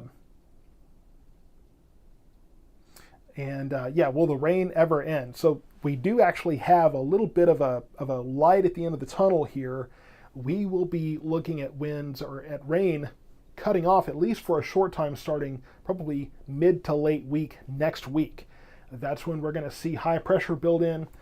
The thing is, though, every bit of Texas weather has a catch with it. The catch with that is that we could be looking at that being I would say what am I trying to say? A seasonal shift is what I'll call it, because when that ridge of high pressure comes in, when you start getting into the summer months, it gets harder to get rid of that high pressure dome because that heat is building up. That warm air kind of locks those things in. So once we get the southerly heat in here, that high pressure ridge, then we might be set for a long period of time without any rain with those warmer temperatures, and that will make a difference for some. But that could make a difference here. It can confirm roads are flooded in Waxahachie. We're now over 2.5 inches of rain here. So we have gone, and I wish I knew. I mean, I've been on the air for an hour and a half. Really not even that, an hour and a half. And we were not getting rain when I went live. When I started the live stream, we were probably, if we had rain, maybe 1/10 of an inch. We're at over 2 inches now, 2.65 inches of rain.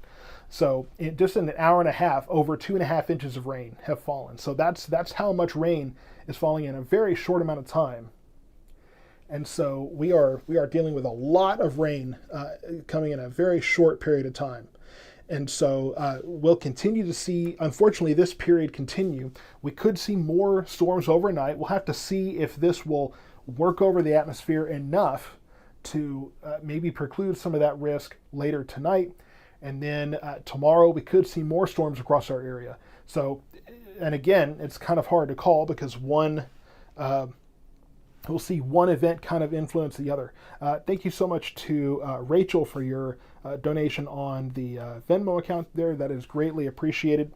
And I think we just had, yes, Stephanie, thank you so much for your donation through Venmo as well. Those are always greatly appreciated. So the hope is that this will work the atmosphere over enough. It definitely will, but will it be enough to make a difference here? Chris, thank you for your very generous donation through the Venmo there. Thank you to Kayla as well. Thank you so much to Chris and Kayla for your donations. Those are greatly appreciated here. And so as we watch this line, again, straight line winds are going to be the primary risk with this storm. We also have had plenty of hail here. I'm not sure if we have hail to the golf ball size that we saw earlier. I think that was kind of a no pun intended, but a bit of a perfect storm, a bit of a perfect mixture where we had a sudden rush of that rotating updraft. And I think that really helped to increase the hail sizes there briefly, but I don't think that we quite have the hail core, and you can see it kind of die off there. The hail core that brought all of the large hail to my area. We had golf ball size hail falling. Thank you, Kevin, for the donation. Let me just real quickly here.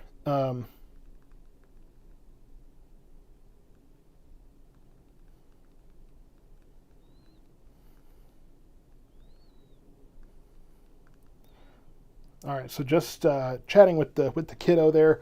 I think there was some issues with him in the YouTube chat there, and he realistically probably shouldn't have been there. I thought he was supervised, but I appreciate anybody that was trying to help out there. So, that's what happens when 9-year-olds have technology, right?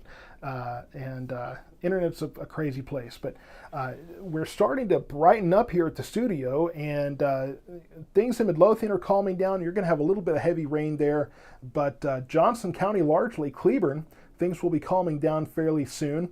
Dallas calming down. Fort Worth is clear right now. So that's the good news, is behind this whole line, you will see things clearing out fairly quickly. Now, whether or not we're going to be playing baseball games, I'm supposed to be at a baseball game tonight here in a couple of hours. And so we'll see if that ends up happening here. I'm told that it will. But I don't know the amount of rain we've gotten. I mean, we're closing in on 3 inches, and that's going to be 3 inches in an hour and a half. 3 inches of rain in an hour and a half, just crazy. Thank you to, I got to get this to update here so I can give all the thank yous that are due here. Thank you to Scott and Carter for your Venmo donations. Greatly appreciated there. Is there any indications of hail on the 287 corridor from Waxahachie to Ennis? Definitely can get some hail really all throughout this line. Small hail is definitely possible. I think that the larger hail is going to be more isolated. We can take a look at the VIL here and kind of get an idea of that. And on the velocity here, still not seeing any kind of any areas of rotation that have me concerned, but I am keeping an eye on that. So that way we can be ready for that. So as far as hail is concerned, could be some hail in the Italy area north of Hillsborough there, and then in Bosque County too. So not a whole lot of very large hail here. I think that the very large hail core we had from my area, I think that was a little bit of an anomaly. So I don't think we're as concerned about that right now. But we could easily see small hail really all through this storm. We have plenty of lift here, and you see towards west and south of Hillsborough, we have these little individual storms that are popping up. Fortunately, I mean, you can see the curvature there. We talked about the shear and the rotation that can lead to, but the good news is that these will not be around very long, so they will not be allowed to mature and organize and those kinds of things.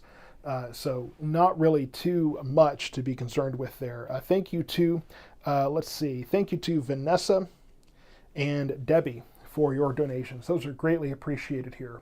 I'll be watching south of Italy, south of Milford, right here where Navarro County, Ellis County, and Hill County kind of come together.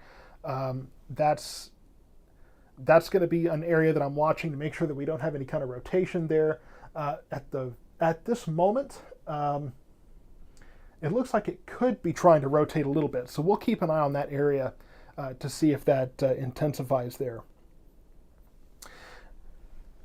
And I'm just trying to look back in a lot of comments here, so I'm trying to see what's going on there.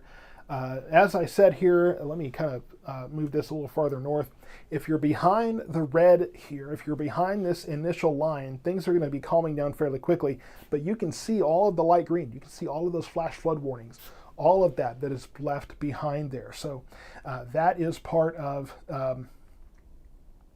that's going to be part of that, unfortunately. The good news is, though, that like I said, it's clearing out. So Johnson County clearing out very quickly from the heaviest of this, just some showers and thunderstorms left. Waxahachie and Midlothian, both of those clearing out fairly soon, just some rain behind it.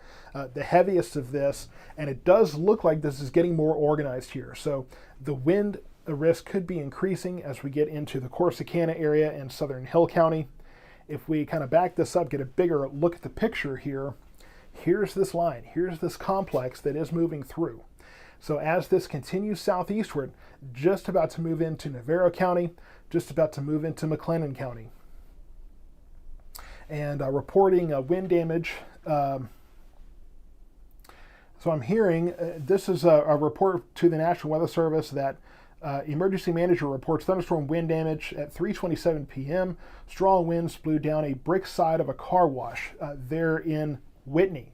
So very strong winds in the Hill County area right now. So that is a report from emergency management in Hill County to the National Weather Service that there was that just before 3:30, so just a little bit ago, in the Whitney area, that a strong winds blew down a brick side of a wall in a car wash. So very strong winds, damaging winds at this point in the Whitney area.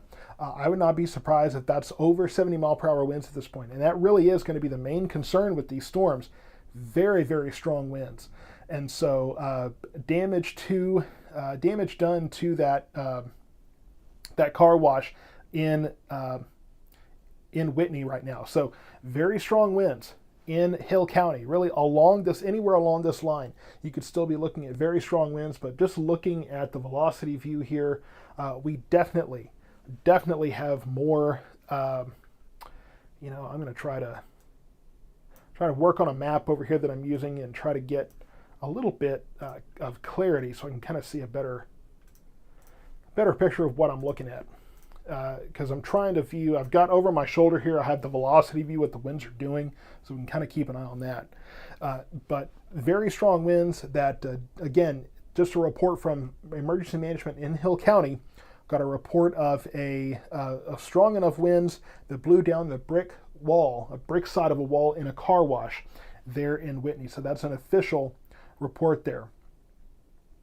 Allie, there's, you know, a camper is definitely not a very safe place to be in straight line winds here. So if you do have an alternative location to get to safely, if you're in the middle of the storm right now, I would stay put. But if you're ahead of the storm, then a camper may not be the best place to go. If there's a more sound structure that you're able to get to, then that would, I think, be preferable. Any of these communities ahead of this line, it would probably be beneficial to sound those outdoor warning sirens. Now, keep in mind, they're outdoor warning sirens. What that means is two things that is different from what most people think. It's not just sounded for tornadoes. I think Ennis is the only place that I know of that only sounds those for tornado situations. They are also sounded for large hail damaging winds, the damaging winds we definitely have here. And two, they're outdoor warning sirens. They're meant to be heard outdoor, not necessarily supposed to be heard indoors here. So thank you to Priscilla for your donation to the Venmo. And I need to make sure I'm caught up on all of that there. Thank you to Kaylee as well. I don't think I read your name. So thank you so much, all of you, for those donations there. Greatly, greatly appreciated. So if you're in the Metroplex, I mean, things are clearing out. Far southeast Dallas County, you could have some impact there. But other than that, it does look like things are clearing out fairly well there. I mean, I can see the street. We have just hit 3 inches of rain. Ladies and gentlemen, that's 3 inches of rain in an hour and a half. 3 inches of rain in an hour and a half. So, yeah, I mean, the street is definitely flooded here in front of my location. Thank you, David, for your donation.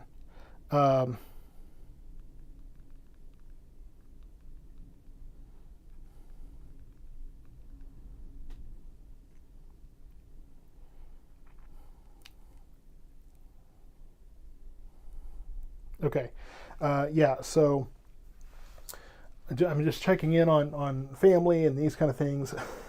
Just trying to see what's going on with that. So, yeah, I mean, just madness here. 3 inches of rain, now above 3 inches of rain in an hour and a half. I mean, that rain rate is insane, just absolutely insane here. And so somebody's asking how Blooming Grove is looking. Blooming Grove is just about to get this line. Very strong winds moving into the Blooming Grove area. So that's where you want to be prepared for this. Let's get zoomed in again on our area where we're seeing this. Midlothian, things will clear out soon. Looks like you've got one more little heavy shower developing there. I can definitely tell you things are calming down at my location. We had golf ball sized hail falling at the studio a little bit ago, and I might have geeked out a little bit over that, but golf ball size hail was hanging around for a while here. We didn't quite lose power. Luckily, we made it through that. But all of this moving through now, it's storming fairly well, and it looks like things are going to calm down in Ennis in a little bit. Again, as this moves out, I mean, it's moving fairly quickly here. We're probably looking at what, 30, 35 miles per hour for the storm motion. Southeast at 25, so a little slower than I thought, but still moving at a pretty good clip. We're going to watch this near Hubbard. That's where it looks like we could be looking at some. Well, let me say it this way: I don't see rotation right now, but if it is going to rotate, it's probably going to be from Blooming Grove down towards Hubbard. That part of the storm seems to be where the inbound and outbound winds are kind of starting to meet up with each other. So if we're going to see that, that's going to be probably in that area. So I'll continue to monitor that. I do have the velocity view over my shoulder here. So right now, though, I don't see any kind of rotation imminently going on. But plenty of small hail and gusty winds here, in addition to the heavy rain and frequent lightning in Bosque County, in Hill County here as well, in Ellis County, just moving into Navarro County here, folks. So moving into Navarro County now, very strong winds, very strong winds.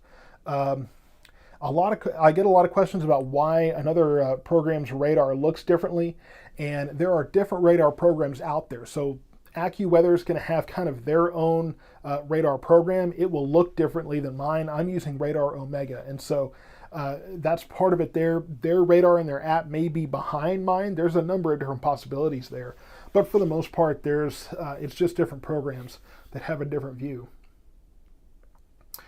Now, there's a lot of questions about overnight tomorrow morning. What will it look like? Well, as these storms move out, the big question is, will the atmosphere be able to recover before the nighttime storms begin? So if we kind of broaden this out here, let's look at the radar mosaic and kind of see what's going on in the broad scheme of things. So here's our area. Obviously a lot going on, nothing really behind it, but off to the northwest, way up here, that's where we're probably starting to see the early stages of possibly our next complex moving through. So that would probably be overnight here. Now, whether or not all of this can stabilize the atmosphere enough to prevent really a lot of severe weather from this remains a question. My inclination initially is to say yes, it will be enough to prevent much severe weather overnight. But my thinking is we're getting this through now in the heating of the day. In the next couple hours or so, we still have some heating to go. Now, it does look like the clouds will hang around, so that should keep us from heating up too much. But again, it's just kind of a wait and see deal. We just have to wait and see what it does. There are plenty of clouds. I mean, the clouds are still hanging around all the way back to about Cleburne and Vernon and Seymour. So it doesn't look like the clouds will be clearing out anytime soon. So that will help to keep us relatively cool. But hey, we still gotta kind of watch and see what this does. And so I'll show you the velocity view here. And what I was talking about, the inbound, outbound winds, we still have some of these green inbound winds meeting the outbound winds. And these are the straight line winds that are moving through. Especially you see those yellows, that's going to be some of those stronger winds. As reported earlier in the Whitney area, we had those winds that blew down the brick wall of a car wash there. So fairly strong winds in the Whitney area earlier. And that continues on to the south, moving towards McLennan County into Navarro County here, right towards Hubbard too. So strong winds, strong straight line winds moving that way. So I mean, we could still be talking about 60, 70, maybe 75 mile per hour wind gusts with these storms. So very strong winds as these storms continue to move through. And I'll be watching. You see little features like this, and sometimes that can be the beginning of a spin up, but I mean, that could be gone in the next frame. I mean, it's one of these things where you can see these little features and start to get anxious. You see the little bit of a brighter green there, but so many of these end up really not being anything. So you kind of have to measure your response to that.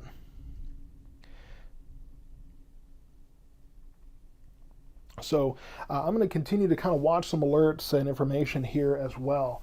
And I'm hearing, I've got a picture of the car wash coming through. Thank you, Lisa. for your donation there. That's greatly appreciated. Okay, lots of messages here. See, that was from... so a picture from... I've got to find the picture here because it's... I've got a lot of messages coming through. And some of these I may have to check later. Okay, yeah, I'm not seeing... I'm hearing that I've got a picture of the car wash here, but I'm not seeing it. So that may still be on its way. But what I'm told, what emergency management reported to the National Weather Service is that there was a brick wall at a car wash that was blown down, and that's what caused some of the damage there. And asking about 7 points over in Henderson County, it hasn't reached there quite yet, but it is definitely on the way. So in Henderson County right now, you are seeing some development here. Let me get on the other side. But over here in parts of Henderson County, you're seeing new development, and this is really ahead of the main line. If I put this into motion, again, you can see it moving in. So that's going to be the strongest winds here with the easterly motion. But I'll tell you that you're going to be looking at possibly some small hail. More likely, I don't think we're seeing the golf ball size hail at this point, but the stronger winds will definitely be the bigger concern for Henderson County.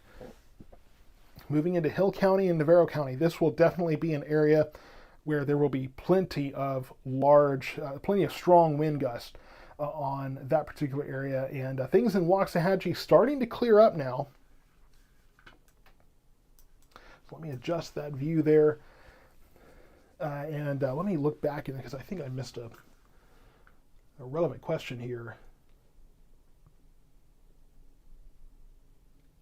Okay, so just a lot of questions that unfortunately I can't get to at the moment. I'll try to get back through some of this and go forward. But the strongest winds are probably going to be right where you see you see a tight gradient here between the green, the yellow, and the red. So that tight gradient there, that's probably going to be where we have the stronger winds. And a little bit of we'll probably see a bit of a curvature there, a bit of a bow shape. That's another indication you have there sometimes too.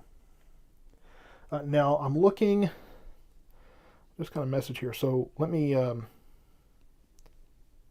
okay, I've got, severe, so there is flooding, definite flooding in the Garden Valley neighborhood.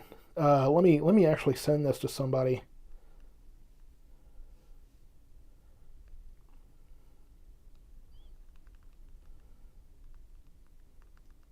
So definite flooding in Waxahachie. I've got a picture here showing the water up to headlights in the Garden Valley area. So severe flooding going on. I have a feeling here. I'm kind of on an incline here, really a decline technically, where the water is going. So I have a feeling that, and I'm sorry I'm off camera. I'm trying to check on my house now, but where Grove Creek Road is, I have a feeling that we might be dealing with that there. So it's a lot of issues here. With all of this rain, so and I'll try to show some pictures if I can. It's not a quick process necessarily. I don't have a producer. I'm doing this all by myself, so there's a lot of buttons to click. And if you know me at all, I'm very particular on I want everything I'm doing to be 1 or 2 clicks and that's it. I'm extremely picky on that stuff. Not necessarily a good trait, but I have a tendency to spoil myself. So that's kind of the way that things are. So I make everything as automatic and Scott Lindsay, Matt's never here in studio. Matt's at a remote location, so he's not necessarily here locally. In fact, let me try something.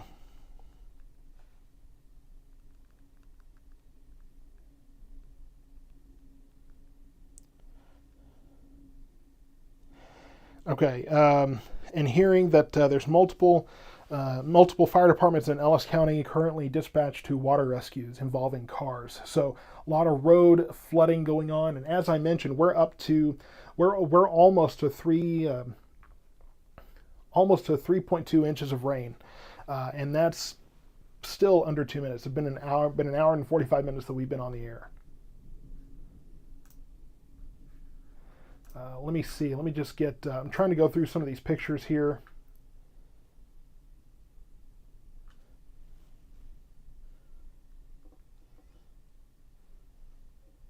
Um,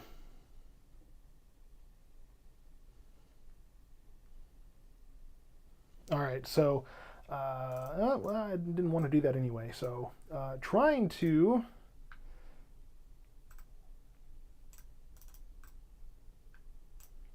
Okay, I'm gonna try to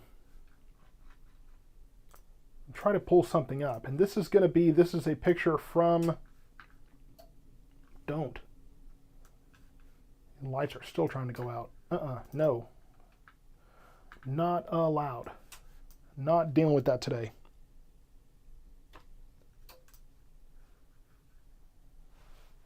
And let me see if I can get this. Okay, so I'm going to try to. Let me see if I can show this to you here. Maybe. Yay. Okay. So I'm not saying yay to this. I'm saying yay that I got it to work. But here's a picture from Garden Valley. This is the Garden Valley neighborhood. This is nearby the new section of Indian Hills in Waxahachie. This is actually quite close to me, but this is what we're seeing. This is the flooding that we're seeing in Waxahachie. As you heard earlier, we had that report of where we had a situation where there's multiple Ellis County fire departments, multiple Ellis County agencies have been dispatched now, are working rescues out of vehicles. And so that is where this is part of what we're seeing here. So you can see, I mean, this is up to, and in some cases here on the edge of the road here, this is over headlights. Now, these folks, please don't drive in this. Please don't drive in this. Please don't drive in this. There's two things I need you to not do right now. Park under overpasses and just don't drive in these floodwaters. Turn around, don't drown. Come on, folks. I mean, if you look and you see this, you know what? I'm sorry. I'm gonna have to do something really quickly.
Okay, I had a call coming in.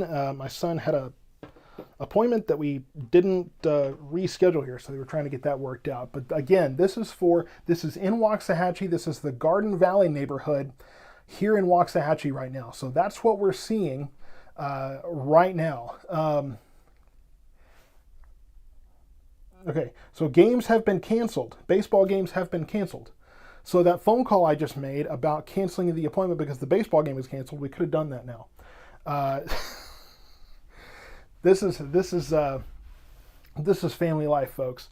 This is this at its finest. But this is Garden Valley neighborhood in Waxahachie, here in Indian Hills, and so that's nearby. Again, that's the addition that's kind of off of the new Indian Hills addition here.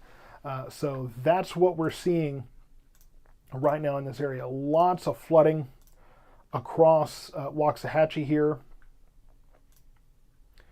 And, try, please, to not drive in all of this.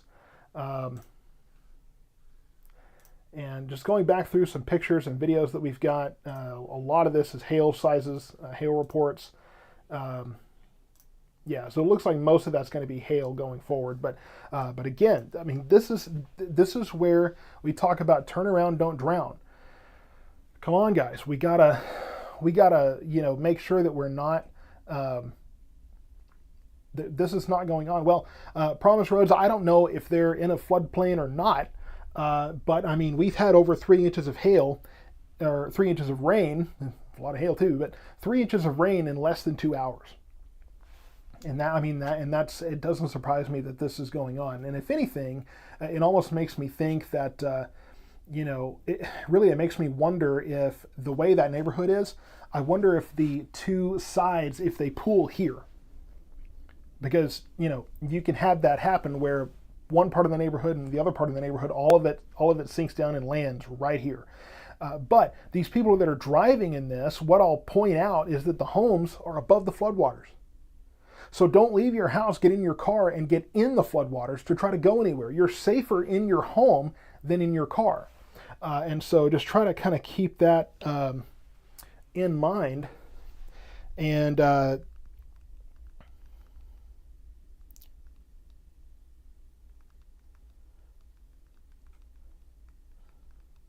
1 second here, folks. I'm sorry.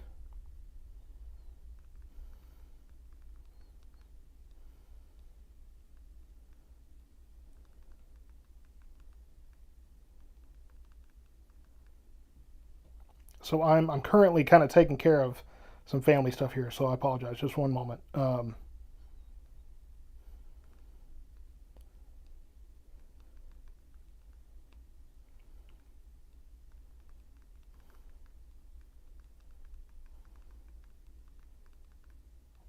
Okay. All right. So, just getting more reports from reliable sources that in the Garden Valley and North Grove area, as well as the Brown Street area in Waxahachie. So really northeast Waxahachie at this point. Brown Street, 813, those areas. Lots of flooding going on right now. And there's the Amazon guy. Oh, he's going to use my driveway to turn around. Well, just don't hit my truck, because that's going to be tough to do. It's going to be very tough to get out with that. Don't hit my truck. I'm sorry. I got to sit here and make sure that I don't have any unnecessary dings here. Okay, we're good. All right. I don't need a broken truck in addition to all this, right? So let's get this off the screen here and back to the radar. Just want to make sure that we took a chance to look at that, because again, I mean, that shows you very very closely. Just a second, folks. I'm sorry.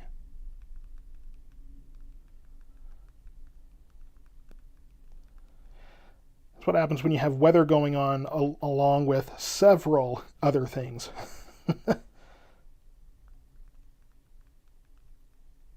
That's the thing, folks. You try to, you have a job and the family stuff keeps going too. So I appreciate your patience there while we try to look this over. Let me get my velocity view back here so we can keep an eye on those winds as well. Try to watch for any kind of rotation going on. Right in here, that's where I'm watching. So I'm watching what looks like maybe an attempt to build some rotation here, and that's in Southern Hill County, near the Hubbard-Dawson area. So I'm watching to make sure that we don't have any... I'm sorry, folks, one more second.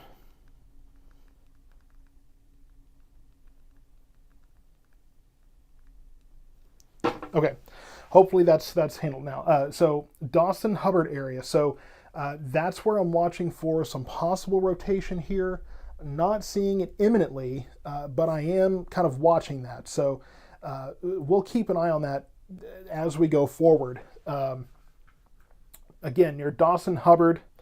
And then further back, we'll just show that parts of Ellis County are clearing out. Now, near Waxahachie, east of Dallas, that is where this is pulling away.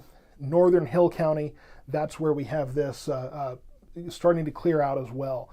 So Ellis County, things will start clearing out fairly soon. Hill County still getting plenty of this, especially south of Hillsboro, and then northern Navarro County here. That's what we're watching. So right here near Dawson and Hubbard, I'm going to be paying attention to that. I get the feeling, let's put this back into motion here. We have some of these storms moving through, and again, we'll see what happens with this developing rotation in southern Hill County. Looks like parts of, well, I would say far southwestern Navarro County, far northern Limestone County. So right where those three counties meet is where we could be looking at some rotation developing here. So let's kind of zoom in on that. And we'll be watching right here near Hubbard and Dawson. This is what I'm watching. Possible rotation developing here. And this is 31. So right there on 31 between Dawson and Hubbard. That's where we could have some rotation developing here. So, okay, tree down on FM 66 by Scarborough Renaissance Festival, blocking half the road. I mean, at least there's no Renaissance Festival traffic is the main thing here. And just as a reminder, I mentioned it earlier, but Waxahachie Youth Baseball Group, those games are canceled due to probably a lot of probably going to be a lot of flooding out that way. Asking about rotation in Italy, there's no rotation in Italy. This is the back side of the storm. You're not going to have rotation here. All the rotation is going to be on the leading side. The rotation we were talking about is we're looking at it right here near Hubbard and Dawson.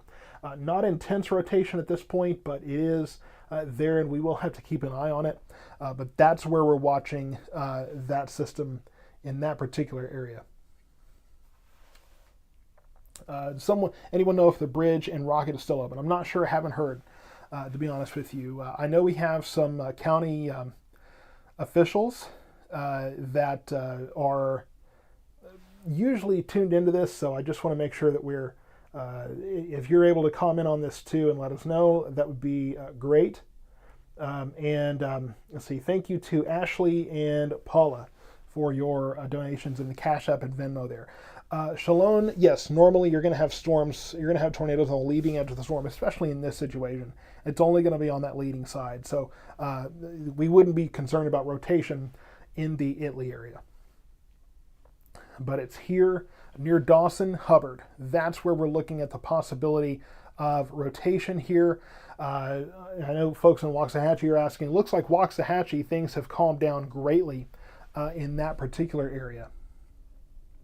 And so we will be watching this right here. I feel like this line is starting to kind of segment a little bit, and that could allow for us to see this get more organized in kind of a supercell thunderstorm type of a shape. So that'll be definitely worth watching. I'm waiting for an update on the radar here. We'll see what that does.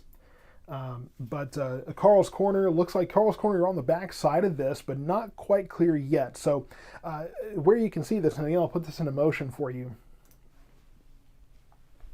This is where you can see where you're behind the red and the yellow. You know, the yellow is going to be moderate rain at this point. Heavier rain, you've got some pinks here. And so you could be looking at some small hail in different parts of the area. Someone asking about frost. That area, you could be looking at some small hail falling. Really, I would say small hail just about anywhere in this particular area here. So anywhere in this line, small hail is definitely possible. We've just hit the 2-hour mark here, and we have 3.17 inches of rain. So in 2 hours, over 3 inches, almost 3¼ inches of rain have fallen here. So a lot of rain in a very short period of time. Shalom Picard, I know you've got a lot of questions here, and I don't know if I'm going to be able to answer all of those here with the stream. We are continuing to watch this storm here, and you heard me talk earlier about the correlation between hail and rotation. I'm a little concerned about that here because we were watching that developing rotation there. Let me see what the velocity shows us. Okay, the velocity seems to confirm that a little bit. A couple of things I want to point out here. First is that we're getting multiple questions about rotation in Italy. I don't have any reports of rotation or funnel clouds or anything in Italy right now. So there might have been something, or we were looking at some possible rotation much earlier, probably about an hour ago, but not at this point right now. So not something that we need to be worried about right now at this moment. Any rotation we have are going to be near Dawson and Hubbard right now. And looking at the velocity, it looks like we could be dealing with that some there. And I mentioned, I've started to say,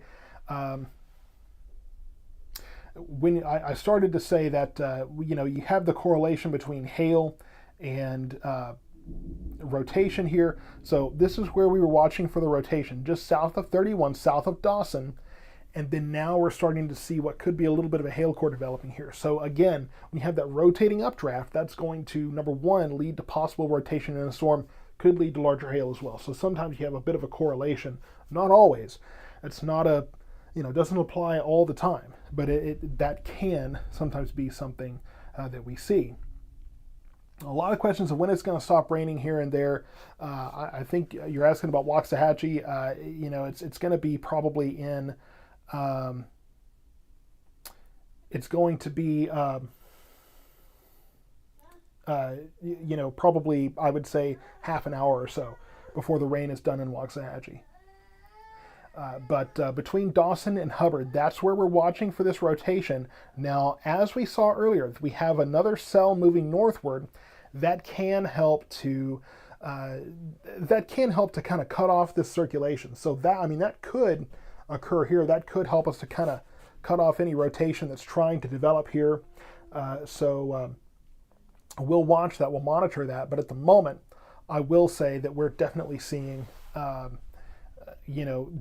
rotation try to get more organized south of Dawson, and so we will be watching that more closely. Like I said, I have the velocity view over my shoulder here, and so we can kind of keep an eye on that as we go forward.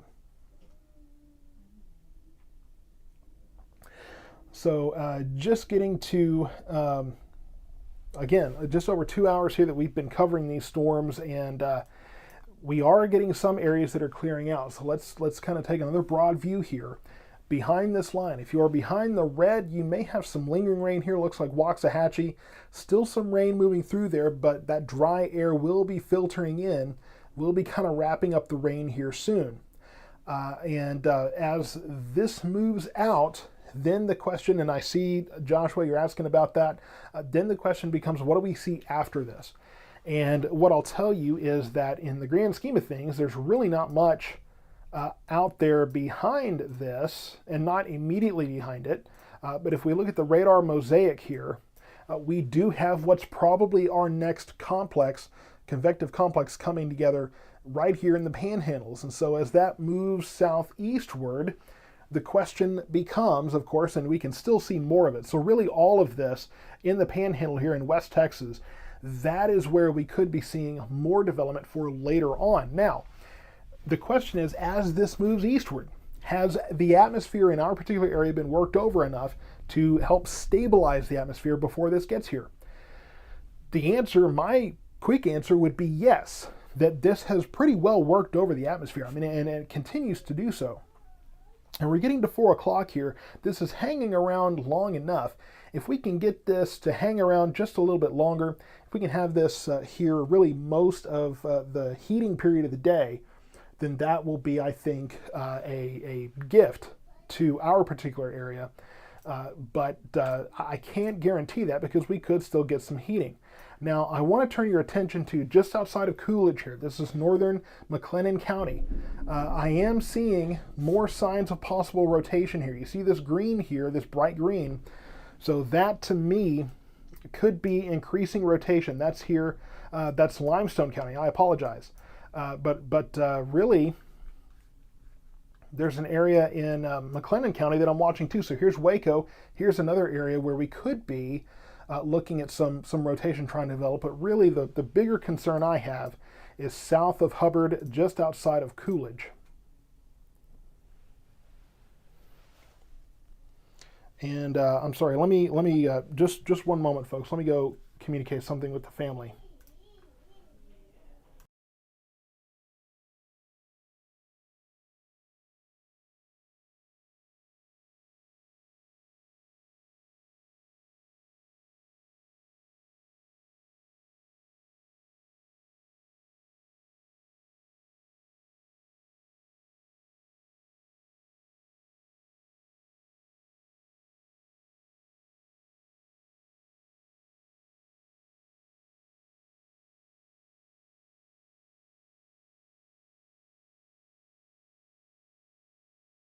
So turns out that different parts of the house don't have power, and I do here in the studio. And what I'll tell you is, not all of the studio, that light, that one, those are not part of the what's on the backup power here. So, hey, I mean, I've kind of lucked out here.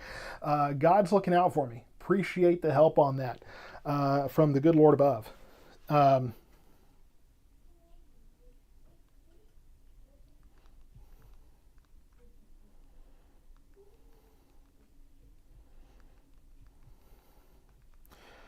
so okay, let me just kind of recenter here. And if we lose some lights here, I apologize. My wife's going to go work on the breaker here and try to figure out what's going on with that. Um, so again, well,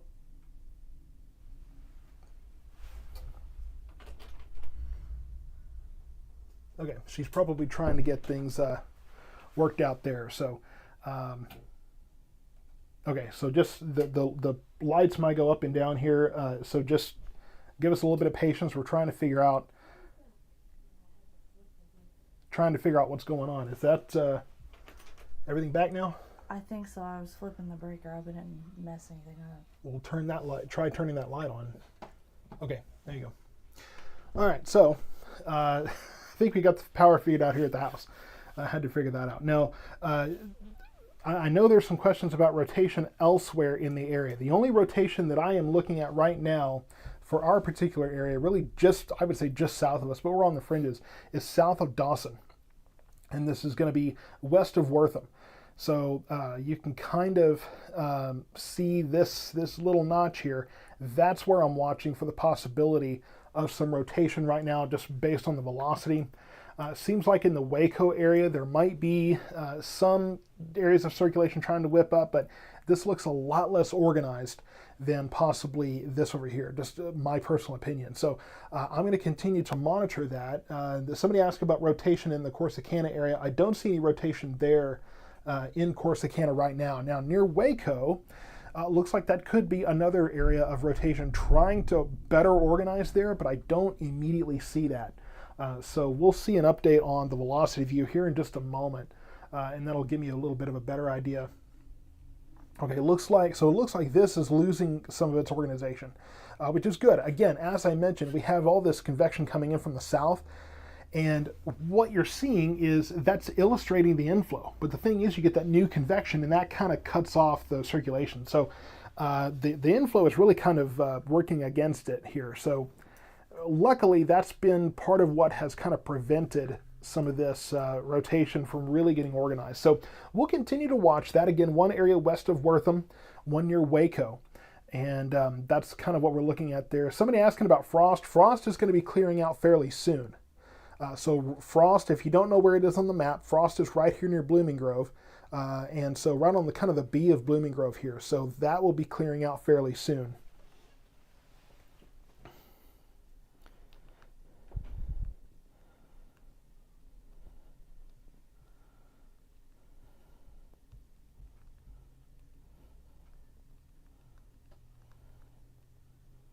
Let me check in on the family here.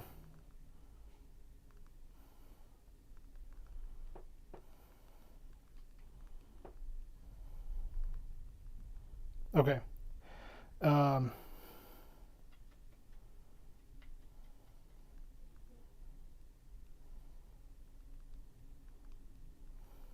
sorry I'm on my phone, folks, but got to check in with the family.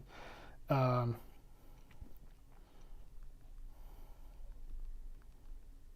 Okay. All right. So um, let's see. Trying to get back on the comments here, trying to stay stay plugged in here.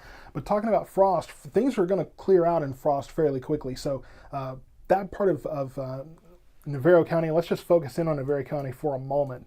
Kind of show a couple of things going on there. So here's the system that we have. And looks like we have a little bit of a convective vortex trying to develop here. That's not tornadic rotation, but sometimes when you have these storms, you get this almost a miniaturized low pressure system. So it looks like that might be getting organized there, and that could be contributing to some of that rotation trying to develop in the far southern parts of the county west of Wortham. And we'll continue to monitor that, but at this moment, I don't see anything getting too well organized here. But to the west of Corsicana, this is where we have this heavier stuff here, this heavier convection. Some gusty winds here. As far as those strong winds, the strongest winds are from about Waco to Dawson to Blooming Grove. So still seeing some strong winds in this storm. I don't think we're quite seeing the winds that did some of the damage in Whitney earlier today. We had those winds that managed to knock down a brick wall on a car wash there. So, I mean, fairly strong winds there. We had golf ball size hail here at the studio earlier, and we are 2 hours and 12 minutes into this stream, and let's see, we're at just under three and a quarter inches of rain. Hearing Brown Street by the curve is completely underwater. So I'm not sure which curve. There's a few curves there, so not sure which curve that's referring to. Okay, so I got a video from Jimmy Porch showing some pretty decent flooding there on Gibson Street in Waxahachie, just down from the administration building, the Waxahachie ISD administration building. So lots of flooding area wide here. Flooding, if anything, is kind of the next concern here. When will the storms pop up again for Waxahachie? Well, that's one of the questions here, is we don't have anything coming in really the rest of the day. The next chance for storms is overnight.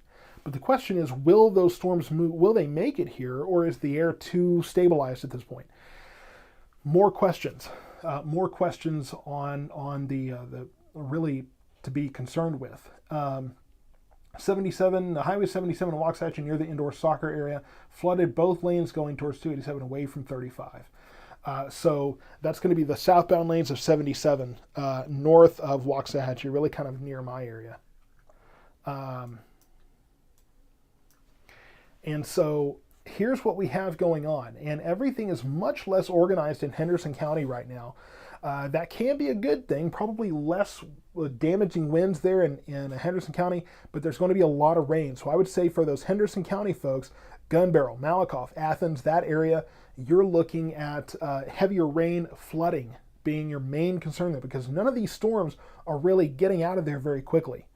And so that's kind of your main concern in Henderson County is going to be flooding. I would submit that flooding may be the higher concern in Navarro County right now. We are looking at, gusty winds in western Navarro County right now. But I would say that for that particular area, my biggest concern is going to be the flooding.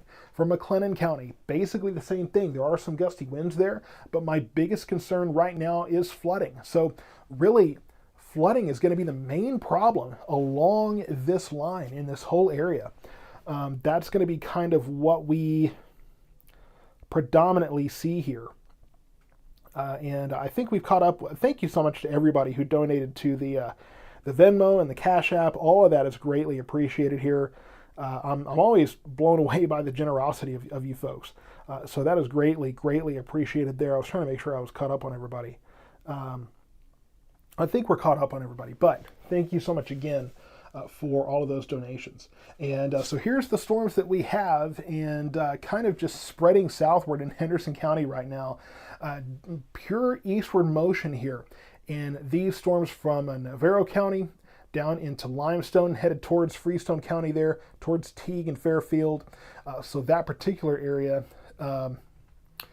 that's going to be moving eastward here as well, moving across 45. So if you're on 45 in Navarro County, a couple of things here. One, really three things. One, do not park under an overpass. You could be impeding emergency response in that particular area. Number two, do not drive into flooded waters. Turn around, don't drown. We have that phrase for a reason. And number three, do not be bashful to pull over to the side of the highway and wait for these rains and these storms to subside, because they can make plenty of very unsafe conditions. And if you're in Navarro County, go ahead and share the stream here so that we can get the Navarro County folks plugged in, because I feel like things are intensifying there, getting more organized. So Elizabeth, it's the Fox 4, the WAP. It shows 3 possible tornadoes. Here's the problem with the WAP. And I love the Fox 4 weather team. Dan and Allie and Evan, friend of mine, and those folks, great folks there. I really do love their team. But the app that they're using, it's going to have these little indicators that show where they think tornadoes are. That's the computer reading the radar and saying, I think there's a tornado here. When a lot of the time, it doesn't actually, it's not a human looking at different indicators. So you have to take that stuff with a grain of salt. Okay, just try to, you have to be careful with that stuff, because those apps, it's a computer reading radar and going, oh, I think there's rotation here, but it's not a human being that has experience with radar that's trying to parcel out that stuff. So, don't take that stuff too seriously. I am watching the velocity radar here. I am watching some possible rotation near Groesbeck. Not surprising when you look at the structure of the storm here. You can see that curvature, and that shows that there is shear, and that can lead to rotation. So in the Groesbeck area, it looks like there's some rotation there. West of Wortham, we've been seeing that area trying to rotate for a while. It doesn't look like it's very well organized at this point. And so I'm not terribly concerned about that at this moment in time. Let's zoom in back on this stuff so we can kind of get a better view of what we're seeing here. Like I said, west of Groesbeck, could be some rotation trying to develop there, but I'm not really that concerned about that. Also west of Wortham, we've seen that trying to rotate and trying to get organized, but I'm not really seeing that too terribly much here. So I'm not too terribly concerned either way with the situation, or at least with rotation necessarily. And somebody asking about Hillsborough. Hillsborough is clearing out now, so things will be improving in Hillsborough very soon. You can see Hillsborough here. All of the rain has moved south of you, so really not much to be concerned about in Hillsborough going forward. So things are moving out. You'll be clearing out in Hill County more and more very soon as this progresses southward. Now, Navarro County, as we mentioned, as this moves eastward, that's about to cross over 45. Turn around, don't drown, don't drive into floodwaters. 2, you want to make sure that you're very careful about not parking under overpasses. And if you do need to pull over, don't hesitate, don't get too proud to do that, because you could very well prevent an accident from happening to yourself or someone else if you pull over, and don't try to drive around in all of this mess, frankly. I'm a little concerned because these storms look to be kind of becoming a little bit more organized, a little more individualized here. And when you start to get that mode, that's when you can increase the hail size risk, increase the tornado risk. So really the 2 predominant storms I'm seeing right now, really even 3 if we could say, Henderson County right now, it's not very organized there right now. The main issue in Henderson County, let's get on the other side here. The main issue in Henderson County is going to be the very heavy rain and the flooding risk. That's going to be the main concern here. In Navarro County, where this is pushing in, I am watching, Navarro and Limestone here. I am watching increasing wind speeds west of Groesbeck, so I am concerned about rotation in that area. We'll cover that here in just a moment. In Navarro County, there are some gusty winds here, so 50, 60 mile per hour wind gusts are possible. That's severe weather criteria. And then that could, as that pushes eastward, the flooding is going to be an issue there too. So this is getting right on top of 45 here very soon. I know I've heard a lot of where we have I say not floodable. I don't know if floodable is the word. Flood prone areas on 45 here.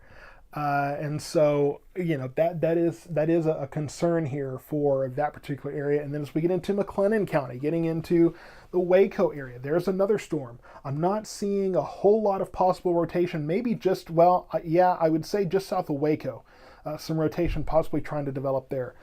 For the moment, I'm concerned about some developing rotation west of Groesbeck, because we're getting a lot of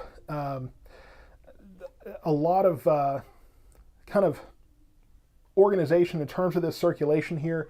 And this is a storm that's by itself. It's got plenty of inflow here, nothing to interrupt it. So we will have to monitor that very closely as we go forward, because we're definitely seeing increasing wind speeds where we could be looking at some increasing rotation. We're looking at, let me just back this off. There was some question about the warnings. The yellow is the severe thunderstorm warnings now. So those include parts of Navarro, Limestone, Freestone, McLennan counties, and down to Marlin as well. So this is where the strongest storms are. No severe weather warnings for Henderson County right now. Just mostly a flood risk in Henderson County at this time. And Cheyenne, you're asking, well, you're driving back from Florida, so the severe weather is done in Waxahachie for the moment. Could be more overnight, but we're watching to see how that unfolds. But near Groesbeck, we will be watching the possibility of some rotation trying to develop here. But we will be monitoring that. I don't immediately have confirmation of anything there, but just judging on velocity, we'll be watching to see if that gets more organized there. And southeast of Waco could have rotation trying to get hold there. It doesn't surprise me really that we have any kind of rotation going on with these storms, because as we've talked about, we have plenty of shear, and that can make a difference. So Alicia and Rachel, thank you so much for your donations through Venmo and Cash App. That is all greatly appreciated there. Hearing that Waco looks pretty scary right now. I mean, you've got some hail cores there near Crawford and downtown Waco there too, north of Groesbeck as well. So small hail will be possible. We got golf ball size hail earlier, and as I mentioned, these storms, we're going to start seeing these updrafts ramp up again as these storms start to kind of take on their own character, their own size, and their own energy sources. And so that is kind of what we're watching north of Groesbeck. We are seeing that increasing hail risk. And you heard me talk earlier about sometimes you have that correlation between an increasing hail risk and increasing rotation. Those rotating updrafts often going to lead to larger hail, could sometimes lead to those tornado situations as well. So that is what we're watching right now. That is the concern. And let me just kind of see what's going on the street right now. Still looking at plenty of water going down the hill there. That is the good thing though. My street, at least, we're on that hill, so we don't really have to deal with that in our immediate area. But these storms are looking more supercellular here, more individual, more organized on their own as opposed to being part of a line. That is going to increase your large hail and tornado risk. So we have this update here. And south of Waco, there could be some rotation trying to organize there. I'm not really seeing too much. And then we are watching the storm here in Limestone County. Larger hail possible there. Up in Navarro County right now, you are under a severe thunderstorm warning. I think that's the main issues there. You may have some small hail, but I think the main concern with that storm is probably going to be the very gusty winds and the flooding potential. The flood risk is really going to be a big piece of that. And let me see if I can get a bottle of water. I'm looking at pictures of my backyard as well, and the basically legitimate pond. I mean, there's so much flooding going on. And we might need to check in the house too.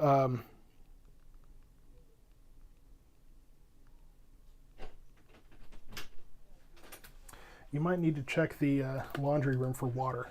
I've already checked. That's Okay. fine. Okay. Good. The dogs refuse to go out and go potty. Well, the dog. Yeah, I'm sure. They've been in there all day. Well, I mean, I'm sure they have, but they have to do their business in there. I'll take care of it. All right. Trying to deal with the dogs that are looking at all of the rain in the backyard and do not want to go and be a part of that at all. So they may just have to deal with all of that. So seeing that flash flood warnings for Dallas and Tarrant counties are being canceled, several of them, there were several issued. So Fort Worth, National Weather Service is knocking those out. So Leanne Maltz, is there another line of storms coming overnight? That's the question. We do have the next round of storms is organizing in West Texas right now. The question is, how much of that are we going to get? And this has worked over the atmosphere quite a bit. And so, we would think, at least based on that we would not be looking at those kind of concerns. But at the same time, though, we're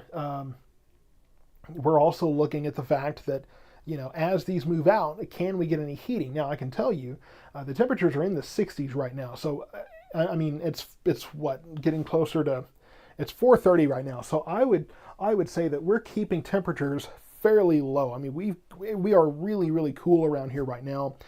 So I'm thinking that we really probably are not going to have much instability to work with as it pertains to those storms later tonight. So I'm not really that terribly concerned with those storms overnight. I think we're going to be good to go there. But, I would say for the most part, let's see. Let me just make sure that we're still set here. Okay, I think we're good. Or I'll have to check that here in a little bit then. So I'm just trying to make sure that I'm not going to lose, because we had to kind of reset the power in here, but I think we're good. I think we're good. All right, just trying to make sure that I'm not running out the that I'm not running out the external power source here and about to lose everything. So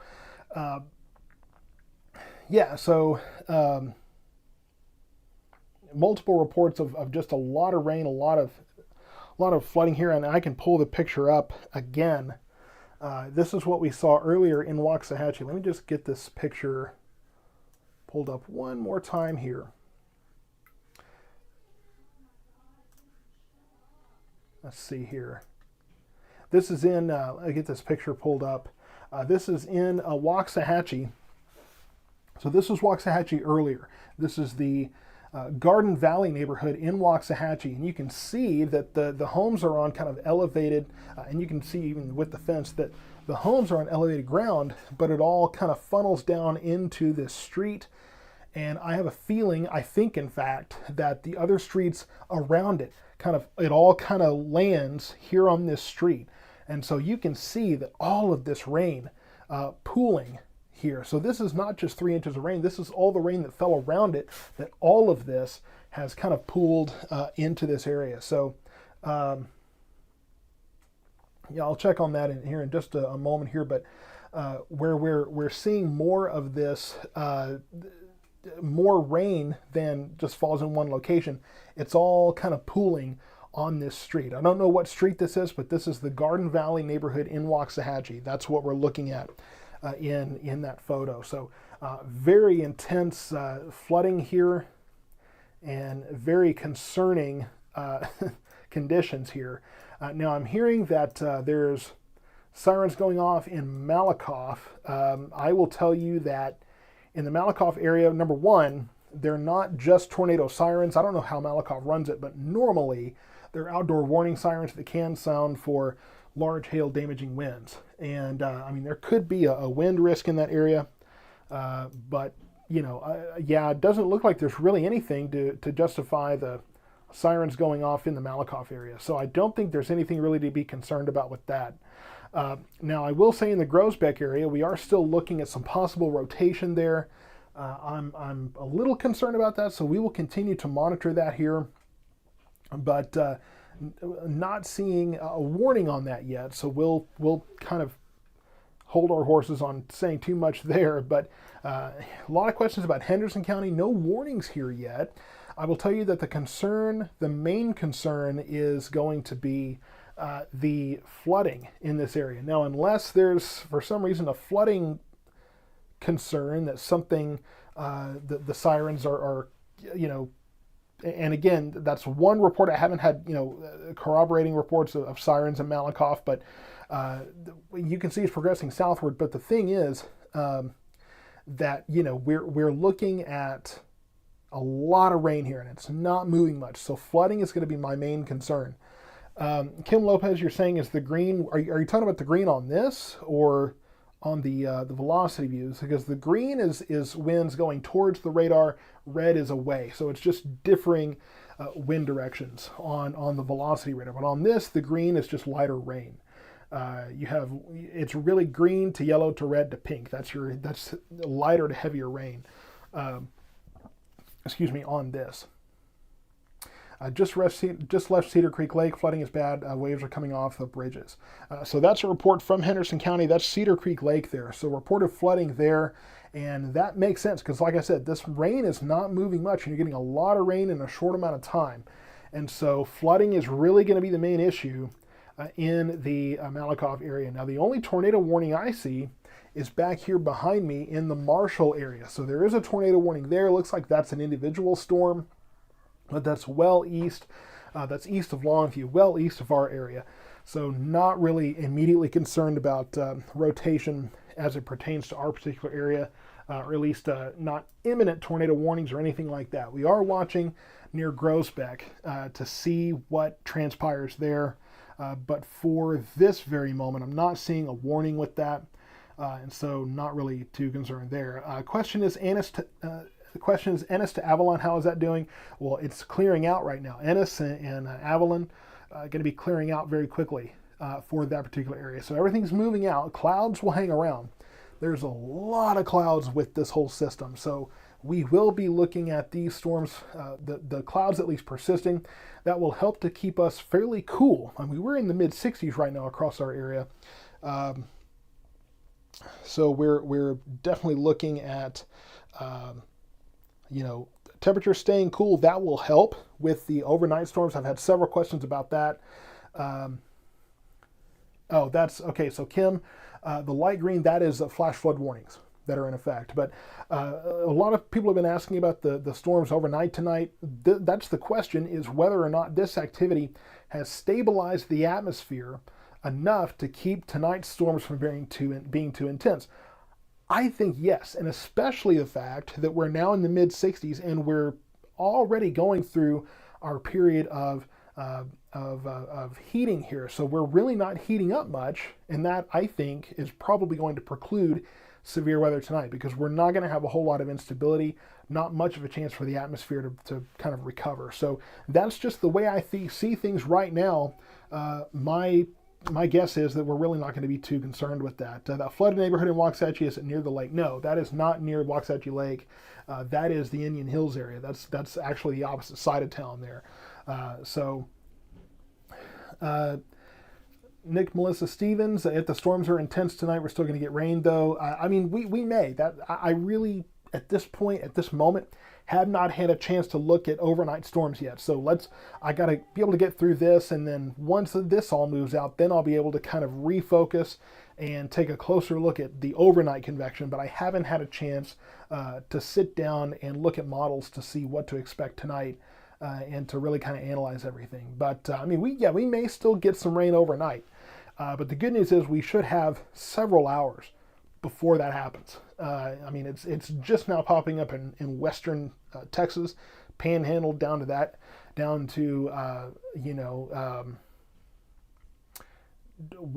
down in Midland, Odessa area. So well west of our area. So we have plenty of time, right, for this rain to kind of settle and hopefully some of this flooding to kind of clear out before all of that rain gets here. So things are clearing out fairly nicely in Hill County. Really, the only area left in our main coverage area that has storms coming through is Navarro County here. Now, I do have, let's see, it's interesting. Dallas-Fort Worth Airport, the high was 77 degrees today. So the rain came in before we could really warm up into the 80s in Dallas at DFW, and then Waco, 92 degrees. That was your warmest temperature. Obviously much cooler there now. But that just shows that in Dallas, things cooled down. The storms limited the daytime heating to the upper 70s. So we weren't able to warm up much. And that, again, should help to kind of keep things relatively tame overnight tonight. And I don't have to tell you that I could definitely use an opportunity to rest. So that will be okay by me. And I always love how I can hold a water bottle up, and of course it's it's kind of, let's try to do that. There you can kind of see it, but it doesn't really show up very well because it's clear, so it always kind of looks fun. But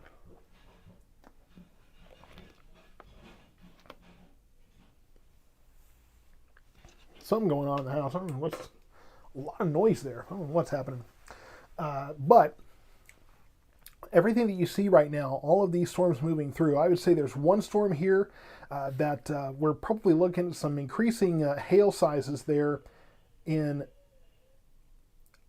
sorry, I'm hearing a lot of noise, but Limestone County, and then Freestone County is starting to move in there. Northern Freestone County is starting to get kind of new convection. And then Navarro County here, definitely a lot of storms there. Some new stuff popped up just south of, really on Richland Chambers Reservoir there, so possibly some hail there. But that'll be moving east. You can see that far western Navarro County already clearing out. So this is moving west nicely here. So not much left in terms of the convection for our core area here. Corsicana will be clearing out fairly soon. And this is going to continue on east, and it's going to continue to pick up pace as it moves east and south. Earlier today, we did definitely have a lot of activity. There's been a lot of activity, severe activity here. We've seen the flooding here at the studio earlier. We had a lot of golf ball size hail that fell. Those kind of things. I'll be calling Synergy Roofing for sure to get their assessment of everything here. Get the phone open so I can follow kind of some updates here.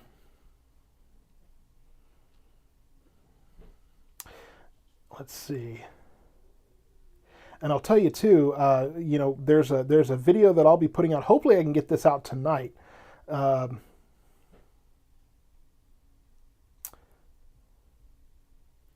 I'll be getting to hopefully post the video that I had with PuroClean. And so if you have damage inside of your home from these rains, from these flooding conditions, definitely you want to get in touch with PuroClean. I'll be putting that out again. Hopefully I can do that this evening once we kind of get through all these storms. But we'll be definitely getting that to you, because PuroClean, I mean, they're going to be the ones that can come into your home, deal with that water damage. There's probably quite a bit of that going on right now. So that's what we'll be working on going forward. It's just trying to make sure you have some of those resources. Synergy Roofing for your roof issues. They're going to have to look at mine. And then talking about, again, the indoor flooding, that kind of thing. The tree limbs, that's Synergy, or that's Liberty Tree Service. You have window damage, that's going to be Waxahachie Glass Corporation. I mean, there's all kinds of resources that we can talk about here. Asking again, somebody, this is the light green, those are the flash flood warnings. The yellow, that's the severe thunderstorm warnings. And then behind me here in Marshall, you do see a tornado warning there. That's well east of our area. Somebody asked about Tyler. There are storms, looks like there are some severe storms moving through there right now, but Tyler will be clearing out probably in the next hour, 2 hours or so. So that's kind of the situation there. Farther east, Texas, we are starting to get new convection there ahead of this, but I will tell you that the only one of our core counties here that has activity going on, and I'll show a couple of places here. We have Corsicana, we have those storms moving through there, and then in the Athens area, in Henderson County, Murchison, Athens, Malakoff, Gun Barrel City, plenty of convection there. I'm waiting for a flash flood warning to be issued here because we definitely see plenty of that for this area as well. And so this is what we have, folks. I mean, things have definitely calmed down on the back side of this, but still a lot of strong storms going on from Tyler to Athens to Corsicana is clearing out here fairly soon, but down to Mejia, Groesbeck, and back to Waco. So still plenty of strong storms. Severe thunderstorm warning continues for parts of Navarro and Limestone and Freestone counties here. Yeah, I think the external unit has switched off there. So, but as far as these storms are concerned, I don't see any areas of rotation that are immediately concerning to me. There are still going to be some gusty winds here. Really, that was the biggest issue. Back towards Whitney earlier today, we had that report of the stone wall, the brick wall of a gas station, or rather a car wash, had been blown down by those winds. So we haven't had very strong winds earlier. I'm not hearing that same level of reports, not seeing that here. Penny-sized hail reported in Valley Mills over in McLennan County, so sounds like the hail cores are probably coming back. Could be more of a hail risk in this line as that continues on as well. And again, I wouldn't be surprised if there's some hail right over around Richland Chambers Reservoir as well. And Blake, as we've been saying, as far as the storms overnight, it's really a big question right now, because with these storms coming through and cooling things off, as I mentioned, before a few times, this could be stabilizing the atmosphere sufficiently that we don't have any severe weather overnight. By contrast, we still could have some storms move through. That complex is developing right now, just starting to come together in far west Texas, and so it's far enough away we can watch it as that approaches. My thinking, though, is that we're still in the mid 60s here behind this storm system. So with all the clouds hanging around, it does look like the air will be probably pretty well stabilized overnight. So when those move in, I don't know that we're really going to have much of a chance to recover the atmosphere, to build in more instability ahead of it. So I'm thinking the chances of severe weather overnight are low. Now, whether or not that means we get some non-severe showers and thunderstorms, it's possible, but doesn't look like we will quite have the severe weather that maybe we were thinking we would. But I'm going to have to, once these storms get out of here and I have a chance to sit down and actually look at everything, then I'll put out an updated forecast for what to expect tomorrow. But for the moment, I'm a little more, we got to be focused on this that we're looking at here, but just an initial assumption, just kind of an initial shoot from the hip speculation here. I'm not thinking that we're going to be looking at a severe weather situation here. Krista, thank you so much for the donation through the Cash App. That is greatly appreciated there. So as we watch this system continuing to move eastward, I'm not immediately seeing a whole lot of concern for rotation here. We're getting farther and farther away from the radar, and so it's a little harder to see, but I'm not seeing anything that has me immediately concerned about rotation in these storms. We had a couple of close calls earlier, right at the top of the broadcast here. We were looking at some rotation in parts of northern Ellis County, but we didn't really have to, and then southern Ellis County and some other places, but we didn't really have to do anything much with those. Other storms were able to come in and kind of join the inflow there and pretty well disrupt those conditions. And so the good news is we didn't really have to deal much with the severe weather situation. So that was largely avoided, and I'll take that any day of the week. We still have, and we've been asked several times what the green is. Those are flash flood warnings. Lots of flooding back in these parts. I know in parts of Waxahachie have definitely had some flooding here. The water continues to flow down my street, and I'm a little bit concerned about the street beside me of exactly what that's going to look like. We had the picture earlier of floodwaters going up to the headlights on cars in the Garden Valley neighborhood that's right next to the newest part of Indian Hills there in Waxahachie. not far from me. We had golf ball size hail here at the studio, so there was quite a bit of severe weather before. Not seeing those kind of reports here, hearing that there's tree limbs down in Coolidge due to those strong winds. And so the severe weather continues here. We have a number of severe thunderstorm warnings and a number of flash flood warnings here too. Excuse me, but that's basically where we are in terms of those conditions. Navarro County, I will say, the severe weather threat for Navarro County is subsiding here. Corsicana, you're going to be clearing out fairly soon. You can see the drier air pulling in, so Corsicana, things will start to relax very quickly, and really most everything is south and east of Corsicana right now. Still plenty of heavy rain, lightning and thunder, those kind of things for Richland Chambers Reservoir there, as well as far southwestern portions of Navarro County there. And so this is the conditions that we're working with, and this is what we've been watching. And these storms have been doing quite a bit of damage across the area. Unfortunately, there's still a concern of some gusty winds. It looks like the strongest winds are in Navarro County right now, and so we'll continue to see that move southeastward and soon leave the county here. The good news is, again, that most of our area at this point is cleared out. So really, at this point, there are still probably first responders dealing with some rescues out there and that kind of thing. Autumn saying that her flight trying to get back to DFW is delayed. So yeah, there's been plenty of impact from these storms to delay some flights and delay some things here in this area. But as I mentioned, really the severe weather threat has really largely subsided for this particular area.